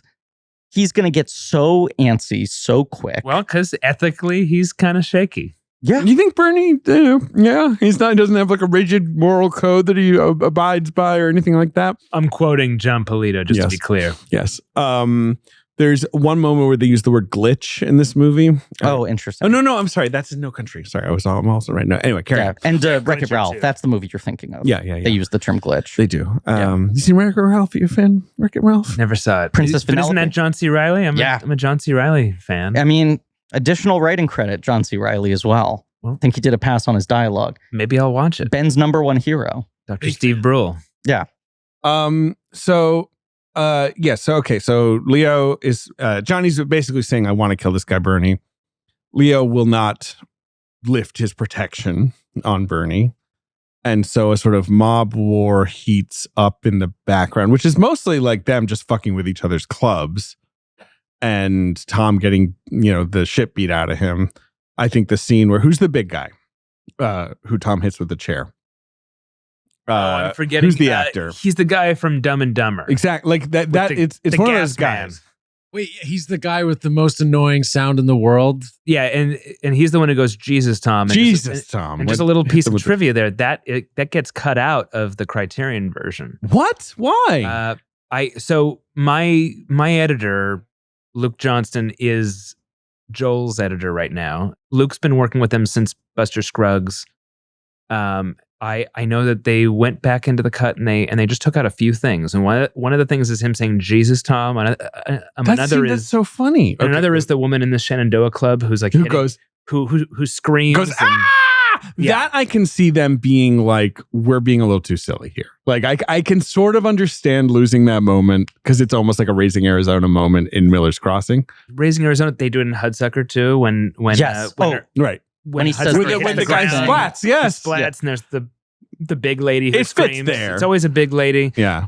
But Yeah. isn't there also a moment in Hudsucker at the party where he tries to speak, I forget what language it is, and says the thing that offends the one so dearly they do the same moment again? In the what? In Hudsucker. He's at there's Peter also Gallagher the blue, party. no, Yes. there's the blue letter, Right. right? Yes. Where like he comes in with the blue letter and we push into the screaming mouth of Oh yeah. Of right, right, the right. greatest. of one of the women in the waiting room. Yes, the Paul Newman secretary. Yes. And then what's the one you're talking about? You're talking about Maybe I'm confusing this, but there's at the Peter Gallagher ball. Peter Gallagher. In There Hudsucker. are the two like rich women. Yes, I feel Who are like he also tries big to speak ladies. to the woman in like Dutch and says something Oh, that's yes. accidentally. And Yes. and yeah, right. He says something in I don't know if it's Dutch, but and then the woman is scandalized and she screams and the guy throws his martini in his face and punches him. Right. But it feels That's right. that's a very Raimi influenced thing. That feels like, right, the evil in the woods as the camera. Those moments where they go off. Yeah. In this early chunk of the movie, you have this sense of like everyone's still with Leo, the cops and the political firm, but Tom is sort of pointing out over and over again, like your support is kind of weak. The moment the cops come in and raid the club, Casper's. yes. No, but even his weird like hideout. yes, right. Yes. His Right. Where I guess they had been his doing warehouse, right? the gambling. Right. Yeah. Yeah. Just this feeling of there still are all these gentleman agreements that are holding all these systems together. Then they try to kill Leo, the Tommy gun sequence we talked about. I mean, that sequence is perfect. But it's after that Tom admits to Leo, like, Bernie is not worth it. Verna is not worth it. For example, I am having an affair with this woman. Right. Because And they break. there's the earlier scene with Leo where he keeps Verna in the room with the door closed and doesn't give it up. And at that moment, right, he creates the fissure. So why does he say it? Explain it to me. I'm dumb. I think in that moment, he is considering the possibility of prioritizing his own happiness. Sure, right. I don't think he's committed to it. That was my read watching it last night. Or is it him being like, I have to break with Leo to like whatever, survive or have him survive or anything like that? Like, why does he reveal the affair to Leo? Or does he think Leo will be like, oh, well, actually, then I don't like her. I love you. I think it's because he wants. I think it's because he knows he has to. Right. He needs to like push away. Well, but he also needs. He needs there to be a story. Like he needs it to reach Johnny. Yeah. Right. This is a real, like, I'm not an undercover agent. Yeah. Yeah, exactly. He can't just come over saying, we got Hat in into a hand. fight. It's Right, his yeah. Departed. It's his like, look, would a guy go this far just to take down a whole system? Man, The Departed's so good. When are we doing Marty? What Marty would you want? What's your favorite Marty? I mean, I know What Marty would I want? Yeah. Maybe Age of Innocence, maybe Last Temptation of Christ, just because that one doesn't get talked about enough. Or I would say I love Casino, I love Raging Bull. I love them all. After Hours, King of Comedy. Actually, Silence, I think is We've talked about this. Fucking It's good. so so good. under Yes. like that's one of the greatest films ever made, and it doesn't get talked about It's that an way. astonishing movie, and it does feel like it's weirdly been it needs like another 10 years for everyone to sort of settle down and be like, right. Yeah, I would say Silence for me is his best film this century. And you like basically all the films you made this century. Yeah. I love them all. I love Shutter Island. I love Shutter I Island. think it's amazing. And that's a movie about friends, Irishman too. is incredible too. Irishman is just great. There's that interview he did a couple years ago where he's like, in retrospect, I regret making Shutter Island just because I'm getting older and who knows how many films I have left. And Sure. it is such a... Like, that's the one you regret? Exactly. Like, it's a like, proof of you were Jesus. operating at such a high level that you're like, Shutter Island was maybe kind of a toss-off. I could have done something better with my time. So And I'm fucking like, good. It's incredible. But I really think that's a movie about friendship too, because that's Ruffalo being like, I made all this because I'm worried about you, buddy. I'm spoiling every movie. All right. So yes, he goes over to Casper. Casper is like, you prove your, make your bones by killing Bernie. And he can't do it. And we've talked about all of this. I don't know why I'm going through. He looks into his heart. He looks into his heart, and he sends Bernie on his way. And then I do feel like they must have gotten stuck on the last, because that is when suddenly a ton of How does plot this happens. untangle? You have the sort of like the Dane, who is Casper's right-hand man, but has a thing going on with the Mink. But Mink is obviously with Bernie now. And that's probably the chain of information that is the problem more than, right? Yeah, I want to call it something in the Miller's Crossing sequence, the first one, which is that it is the most iconic part of this movie. And I feel like is a thing people cite as like a level up moment for Turturro in his career of like, how did he access this level of like absolutely heartbreaking, pathetic vulnerability that is so uncomfortable? And then watching it last night, realizing 80% of that sequence plays out on Gabriel Byrne's face. So much of what Turturro was doing is not on camera. Most of his pleading is off-camera dialogue over Gabriel Byrne weighing it. And it speaks to how effective what Turturro is doing, that in your mind, you almost correct it to being like 4 minutes exclusively on him. It's a great performance and it's a great scene because you really have... I was watching it with my wife and she was like doing other stuff. And I was like, by the way, this scene is going to be impossible to ignore. Yes. If that makes sense. Like you can't even look at your laptop. Like if you're just working while that scene is happening, you're like, Byrne, can you just let him go? Like, can you shut him up? Like, Yes. Let him go. I don't care. I just can't listen to him anymore. Isn't this the part in the movie where they start the whole like shoot him in the head kind of runner joke?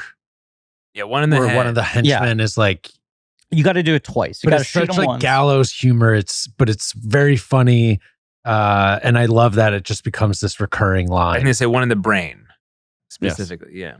Polito really nails that part when he does it, when he kills Always put the one in the Dane. yeah. The Dane was written for Stormare, I've heard, which is crazy. Yes. And he wasn't available because he was like, Peter Stormare was always like doing like the Swedish King Lear or whatever. You know what I mean? Like he has like this whole other life where he would come into America and be like, yeah, I'll play some psycho for you. And then in Scandinavia, he's But I treading think the Freeman's boards. great in this. He's so and Fargo good. ends up being like the greatest role you could ever write for Stormare. I almost think Stormare would have been... He is so innately odd that it might have unbalanced this movie a little bit. There's something about the Dane being fairly stoic. Yes. The Dane's just kind of this rock. He's stoic, but he speaks more than Stormare in Fargo, yes. than Grimsrud, where I think his only line is unguent. Unguent. Right. Where is Pancake House? It's the inverse is like Freeman I'm fucking hungry now, you know. I'm fucking hungry now. Freeman can deliver this much dialogue. It's the most you've said on this entire car ride. Freeman can deliver this much dialogue and still feel stoic and mysterious. If Peter Stormare is standing somewhere, you're just like, what the fuck is What's he going gonna on with do? that guy? Right. But there you have this like the most vulnerable moment Tom is in, I feel, is when he gets Polito to kill the Dane instead of him. Yes. Right? Like it's like that's the sort of like shakiest part of his entire scheme is Polito's the most volatile. Johnny Casper is the most volatile element here, right? Yes. And he has to basically convince him like, hey, no, your guy who you've been with for a long time is actually the guy double crossing you, not me. It's also interesting that so many of their films are people getting in over their heads who don't understand how complicated the situation they're in is, that they believe they have all the angles figured out. And the movie is constantly pulling back to reveal like there are 20 things they're not considering. This is all going to bite them in the ass. Because all this stuff's very simple. It's like he then handles Polito by being like, if I put him in the room with Bernie, one of them will kill each other. But this is Like- one of like- their only movies And where he's like, and figuratively Bernie because he's the more desperate, and he'll Yes. he'll know what's coming. whether or not you believe that Tom has all of this figured out from the beginning, it is one of their only movies where the person at the center does have a handle on everything. He seems Even pretty if it's smart. evolving. Right. Yeah, I feel like in minute one, you're like, this guy's smart. Right. This is the smartest guy Their in other the films movie. are just someone immediately gets in over their head and keeps digging deeper. And They deeper and usually make deeper. movies about idiots. Yes. Or like you have like Frances McDormand in Fargo or Tommy Lee Jones in No Country, where you're like, this person is upright, but they're not really, they're coming in and viewing what's going on. Llewellyn versus, Moss like, isn't an idiot, but he he's doesn't kind of an idiot. understand what he's getting into. I think People thought I was too critical of the characters in Blood Simple being dumb, but it's They're pretty more dumb. it's more that they're oblivious. you don't think Llewellyn Moss, he's not an idiot. Josh Brolin in No Country. He just makes some mistakes, bringing the water back out. I mean, even if he didn't do that, though, he still would have the tracking device with the Right. He's fucked no matter what. Yeah. And also the thing in No Country is like, you could give the money back. It doesn't matter. You're And Tommy Lee fucked. Jones there is ineffectual. Like he's just like, I don't know what to do about this. Like, yeah, he's I can't operate on this level. Like, this is exhausting. I think the defining feature of a Coen idiot, though, is the confidence that they have it figured out. Yeah, which then Llewellyn doesn't Macy, every Clooney character, Right, like, I got whatever. this. Right. Yeah. have. Right. Yeah, yeah. Pitt and Burn After Reading. This sort of like, I have every angle. well, everybody in my in head. Burn After Reading. Everybody Yes. in like even Malkovich, like who thinks he's smart or whatever. Like, yes. He's the one who, at the end, runs out of his house in a robe with a hatchet. With a Yes. hatchet and And it's- chops George Clooney to death. Right. No, it's No, it's not Clooney, It's Richard Jenkins. Yes. Jenkins, poor Jenkins. Jenkins is that classic Coen. Like they find him, I think, for is it Intolerable or is it Man Who Wasn't There? Is the first time he works The with man him? who wasn't there, he plays the lawyer, the Right. alcoholic lawyer. And I feel like they're just like, oh, we need to like just put this guy through the blender. Like they love You're a like piece of poking Francis Jenkins. McDormand brings Right. him into Olive Kitteridge, which is great. Yes. Whoever hasn't seen Olive Kitteridge that's Yes. listening in on this is that's a great. It's a mini series. I watched it at the time. It was on HBO. Yeah, It's great. yeah. Jenkins, the king. I Does not love miss. Richard Jenkins. Yeah. You've never used Richard Jenkins. What's the matter with you? He's busy. He is busy. That guy works. He's been a little. He hasn't really done much recently, but he played Jeffrey Dahmer's dad in the Dahmer thing. Oh, thank God. It's one of those things where you're like, "Where's Jenkins?" And then you're like, "Ah, fuck, he was busy playing Jeffrey Dahmer's dad." He's in season 12 of a CBS sitcom called Rich. He had one like leading role, like The Visitor, right? Yes. The Tom McCarthy. He's great in. There was one that came out during the pandemic that was a Sundance movie that then went straight to drive-ins. That was him running like a restaurant. It's called The Last Shift. Yes. And I know that because Divine Joy Randolph is in that movie. And when she won the Critics Circle Award for New York, she asked for him to introduce her. And we were like, why Richard Jenkins? She was like, we did this movie together and we love each other. And he gave the sweetest, like most loving intro for her for a movie. I mean, rooted in a movie I've never seen, The Last Shift. That felt like a movie that people liked at Sundance, and it was like, this is going to be one we'll talk about in the fall. And then the fall was Yes, bad. it was 2020. Yes. Yes. Yeah. Could we just quickly shout out, if we're going Please. back into the plot? I love Polito's cousins, the twins, trying to get the position. It's just such a stupid, silly and little the mayor thing. and the mayor Can they is be just the like, co-host? Tom, can't you tell him? Polito kicking the mayor out of his own office so he Oh can my sit behind the God. desk. Yes. Yeah. Polito's just extraordinary in this. And it is, I'll keep talking this series about Ethan's line about he thinks the defining trait of a director is tone management. And Polito is doing a different size performance than everyone else in this movie. And yet there is like a core humanity to what he's playing that stops it from being a cartoon character. And it's the biggest part he ever had. I mean, even with the Coens, Yes. he shows up. He's more of a sort like of one to pretty. two He's scene pretty player. silent in Barton Fink. Yes. They use him basically as a joke of misdirecting Barton Fink to be like, you're used to that guy yelling. Yeah, but Michael Lerner comes in and Right. That Here's who yells at Polito. That's a great performance. Incredible. He's amazing. I had an experience working with Michael Lerner on Beau is Afraid. Right. I'll actually leave it at that. But he was. But that was very 'cause near he's the not- end of his life, I imagine, because he died in 2023. Yes. Yeah, but he's amazing. It in felt like Barton Lerner kind of got the praise that Polito should have gotten of the rolling effect of the Coens building this type of character. and the fun of watching a guy like this burst blood vessels and speak continuously for Aren't 10 minutes. Werner's only two Coen roles, Barton Fink and Serious Man? Like, is he in another Coen Brothers movie? Because him and Serious Man is such a funny end to his collaboration where he just walks in the room and keels over. I think that's it. I don't think he's in. Yeah, he's not in any other pipe. With the pipe, he's got the pipe where they're like, he's figured out that, and then he's just fucking. Where he comes in with all the papers. One of my favorite gags in that movie. So Miller's Crossing, a bunch of shit happens. Polito will just do these like precision turns though within a monologue, like the density of the language, which is so precise and so often playing out in these long takes, and then he will have like 6 emotional swings within it, and it never feels like he's pushing. And there are moments where he's doing like sketch comedy-esque moves of like sitting with his jaw hanging open in like disbelief, like sort of like cartoonish shorthand of a visual representation of an emotion, and yet he's still making it feel like this is a real person and a person who is a credible threat. He's just like extraordinary in this. I love Oleg Krupa. He's the guy I keep Alexander calling Krupa. right? Yeah. He's great. Bernie's Ursat's roommate. Right. Yes. I don't know. Michael Jeter's in this movie. Didn't clock him. And Didn't Danny clock him Aiello, at I all. also didn't catch. No. It's Danny Aiello the third. That's why. It's Danny Aiello's son. Okay. Who is one of the cops. Got it. But not senior. Right. No, I was looking for Jeter and I don't know where he is. I don't either. Yeah. Yeah, apparently he's like one of the gangsters. We just always like to do a Jeter corner. I like that old the captain, the old guy. The police captain. The police captain. Yeah, that guy's great. Yeah. That guy really gets made fun of too. And like he's making a good fucking point. And like, Tom's too hard on him.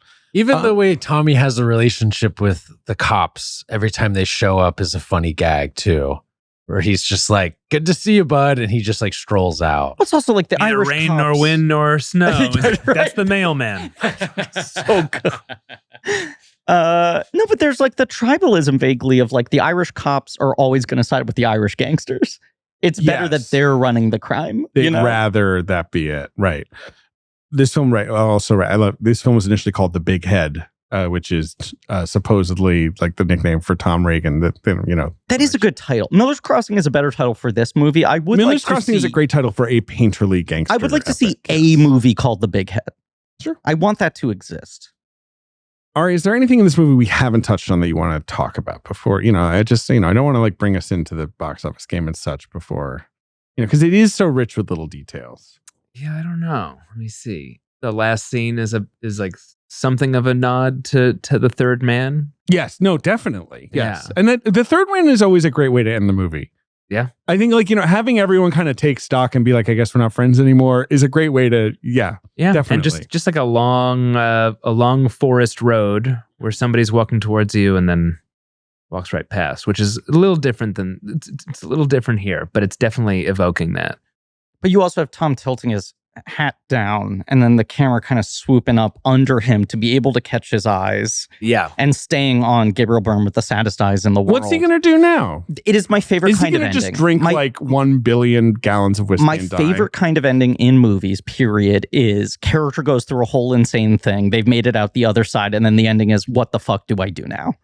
Yeah. Anytime someone pulls that card, it works for me. And Gabriel Byrne is like a perfect face to do that with. Yeah. Yeah. And I think just going back to the third man, I do feel like that a lot of their DNA is there in that film. They've talked about that film being important to them, but I mean, even just the eccentricity of the score in that film. The zither. With the zither. And then the opening narration, which I believe is Carol Reed speaking. Oh, sure. Which is, Graham Greene writing. The irreverence of that opening narration in The Third Man just feels like it just feels important for them. Yeah, and the friction of these elements shouldn't be put together. This is not the normal way to tell this story, right? I just remember, there are a lot of filmmakers I would say are very important to them, like Lubitsch and Billy Wilder. Mm-hmm. And Preston Sturges, obviously. Preston like they cannot Sturges. shake Preston Sturges. Yes. No. Nor should they. No. Right. And then The Third Man especially just feels important. Carol Reed's so weird to me because he's made a bunch of great movies. He also won Best Picture for Oliver, which is not a film Not I've his seen since best I was a film. kid, Right. but I doubt one of his better movies. I'd say 3 especially great movies. Like Third Man, The Fallen Idol, and what's Yeah. the other one? and Odd Man Out. Right. Those are, and like, Yeah. and And yet, they're all like, and they're all Graham Greene. right. And the Third Man is correctly venerated, but I feel like he is not talked about in the sort of whatever great Yeah. directors of his era. The Fallen Idol might be conversation. my favorite. Fallen Idol's so good. One of the best kid performances ever. I just remember seeing Third Man for the first time after hearing people talk about it so long, and that so much of the framework was also, and obviously, one of the greatest film scores of all time. And I'm seeing these noir images and Orson Welles and the hat and the tunnel and all this stuff.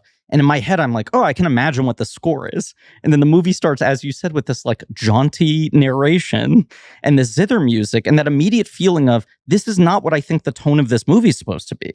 How is that going to get to that point is the kind of thing that it feels like animates the Coens. Also, Joseph Cotton's kind of like bumbling buffoon He's as so a, good, man. as a like the audience surrogate being something of a buffoon is What a is, babe. is important for them as well. Joseph Cotton, the John Goodman of his day. You know why? Why? Never got an Oscar nomination. Oh, And it's like one of those guys where you're like, he's in like 12 masterpieces. John Goodman of his day. Yeah. No, fair enough. To the hat point. I'm glad that I got you with that one. Yeah, no, it was good. I was just trying to do the math on that. Did he ever play Roseanne Barr's husband? Yeah. I think so. Did he live long enough? His last movie is Heaven's Gate, I think. Like he doesn't live. Oh, yeah. Yeah. Just because you invoked Lubitsch, there's the famous Lubitsch anecdote that I don't think ever made it into a movie, is always retold as like a great example of the Lubitsch touch, but I think was in some development session where they had like 4 pages of dialogue of a couple fighting to show that the love had gone out of their marriage, an older couple. And then he said, scrap all of that. They're in an elevator. He's wearing a hat. A younger woman walks onto the elevator and he takes off his hat. Oh, wow. And you're like, it's one of the Ernest, you crazy greatest, bitch. like, fucking show don't tell examples of a thing that maybe never made it to screen. But I kept thinking this while watching the movie last night and the importance of the hat, of just like, it's not that the hat represents something, it's that the hat can be a communicator. Definitely. What people put on the hat is the point. And if you get your hat knocked off, you're vulnerable. Right. You feel vulnerable. You're Right. exposed. The You're movie naked. kind of Yeah. uses the hat in a similar trope of like, right, that's when you've lost your status. Do you And think Tom's good at sex? I think he's really bad at it. you think he's really bad at it? Yeah. He's not good at talking. I think he This is what has I'm to be saying. good at He's a sex. bid communicator. I think he has to be good at sex. Otherwise, Do you no think one. he cries for 1 hour after he has sex? I think during, but he lasts the full hour. So you got to weigh that. Oh. Sorry for throwing that out late. Okay. Tom's a choker. There's just so much buried in that man. There's Yeah. so Yeah. much rage and feeling. I think he's a clean line. Oh, yeah. What you see is what you He's get an with easy Tom hang. Reagan. Like, imagine fucking watching a baseball game with that guy. You'd be like, get me away from this person. Imagine his like fucking Manosphere podcast. He just sits there and lets the other He just person sits talk. there, right? He's like, That's his energy in the Tom likes to scene. watch, I think, actually. yeah, And that's you're a- right. You're right. And he actually, He's kind of got the cuck chair in his apartment. he does have a cuck chair. Glad we said cuck chair on this episode. Hey, it's part of the legacy of our show. As I've said about the hotel cuck chair, where else is the chair supposed to point? Hotel rooms just have a bed in them. Correct. You know, everyone makes fun. You know what I'm talking about? Ari, do you know what There's I'm always talking about? the one plush chair. You go to a in the hotel room, there's always a chair pointed at the bed. And it's at a like a joke on the perfect internet has 45 become like, degree that's the angle. cuck chair. That's the cuck And it's like, chair, well, right. what, you going to paint face it to the wall? Like, I mean, like, it's not a big room. Some hotels have like a Sibian in the bathroom. Yeah, absolutely. That's important. Yeah, the good ones. We're going to good play ones, the at box office game, Ari. If you don't know, Griffin is going to try and guess the films that were the top 5 at the box office when Miller's Crossing came out, which was October 5th, 1990. So when does Goodfellas come out? Because Goodfellas is early in the year, least. isn't Yes. it? Isn't Goodfellas like March or April? It was September. I should note Okay. also that this Very Miller's wrong. Crossing opened the New York Film Festival this year. Okay. And, you know, generally, I think was treated with, you know, a lot of falderall. So was Goodfellas in the top 5? No. Yes, it's number 5. It's number 5 at the box office. Where does good Miller's guess. Crossing open? So it Dances with limited. Wolves, maybe? That's Dances very Is it late. summer? Dances with Wolves comes out December. Dances right? with Wolves is not on this list. Okay, number one at the box office, Griffin. It's new this week. It's an action film. It stars an action star, a new action star. Die Hard. Not Die Hard. Is it Seagal? It is Steven Seagal. And here's the challenge. Name his third movie. It came up in Box Office Game, the website, the other day, and it completely foiled me. It's the one with Kelly LeBrock. I think it is the one with Kelly LeBrock. It is not. Fuck. It's not Above the Law. It is not Above the Law, which is his first film. Right. It's very good. And it's not the one with Kelly LeBrock, which is his second film. which is called? Hard to Kill. Right. Which is a great title. This movie is called, tell me how many words it has in the 3. title. He was a 3-word title guy. Is it blank to blank? No. It's blank for blank. Out for Justice. There we go. That's a great guess. Oh, it's That is not wrong. That's his fourth movie. Fuck. It's not Out for Justice. Out for Justice is the next year, and that's the one with Jerry Orbach. Yeah. Good movie. Or maybe it's bad. I can't remember. Is it Cars for Kids? It is directed by Dwight Little, who made, the fourth Halloween movie and Murder Yeah. in 1600. A lot of glorious Dwight D. 90s Little? trash. H. Little. You're A messing Rose up. for Emily.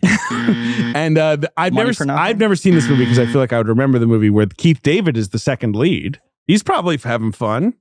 It's called Marked for Dead. Marked for Death is the name of the film. There we go. There you go. I almost got there. Number 2, the box office, Griffin, is a re-release of a Disney film. An old classic. It's an old. Yep. Give me the decade of its original release. 40s. 40s. Early Early 40s. Early 40s. So it's not, okay, so it's Snow White and Pinocchio and it's not Bambi. Nope. Is it a princess movie? Nope. No. It's an animal movie. Nope. It's a weird one. Fuck. It's a weird one.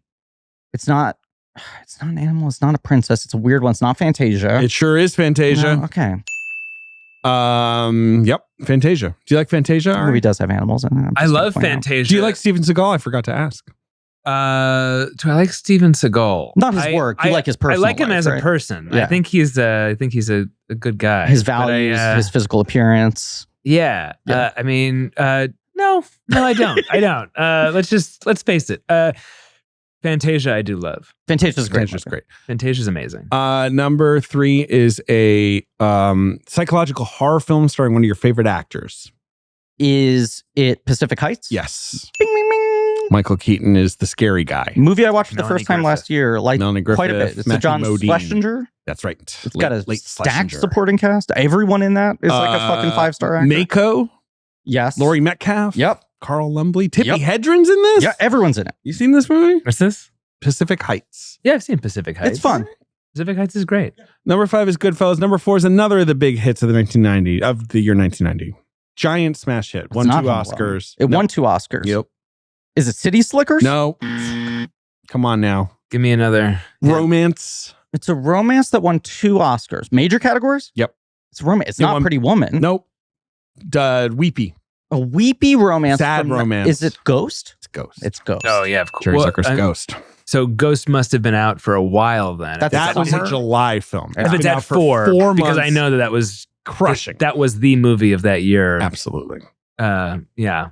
All right. You've also Box got office. Postcards of the Head from the Edge, Mhm. which has been out for about a month. Flatliners. Joel Schumacher's Flatliners. You've got Narrow Margin. Is that a JCVD? Peter Hyams' film with Gene Hackman. Narrow Okay. Margin is actually pretty fun. What is that? Is that like It's a It's a remake. Gene Hackman thriller. Yep. Okay. Gene Hackman and Ann Archer. What is he a lawyer? Is he a cop? He's an LA deputy district attorney trying to keep a murder witness safe. I like the sound of that. And I'm sure he's very even keeled. Yeah, right. You've got Bad but fun. Right.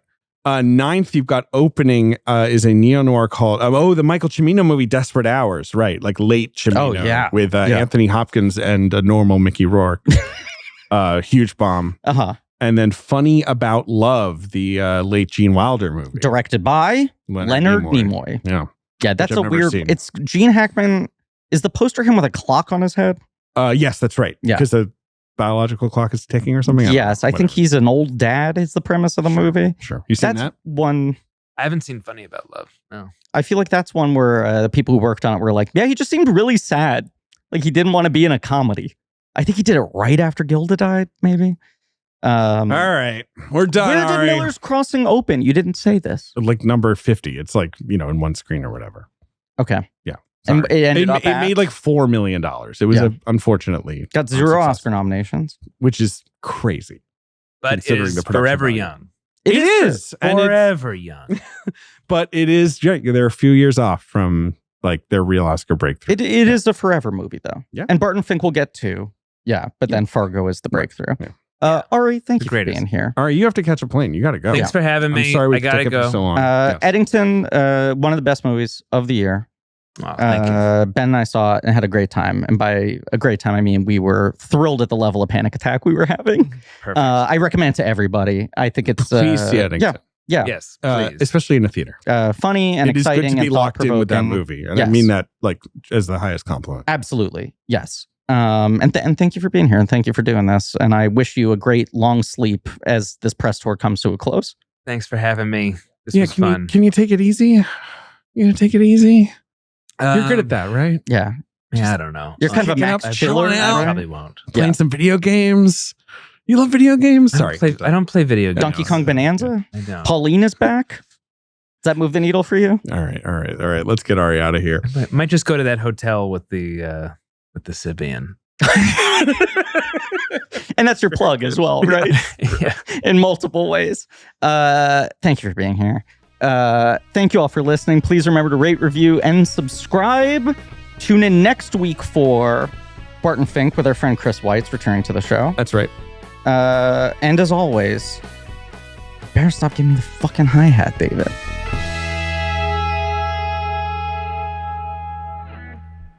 Blank Check with Griffin and David is hosted by Griffin Newman and David Sims.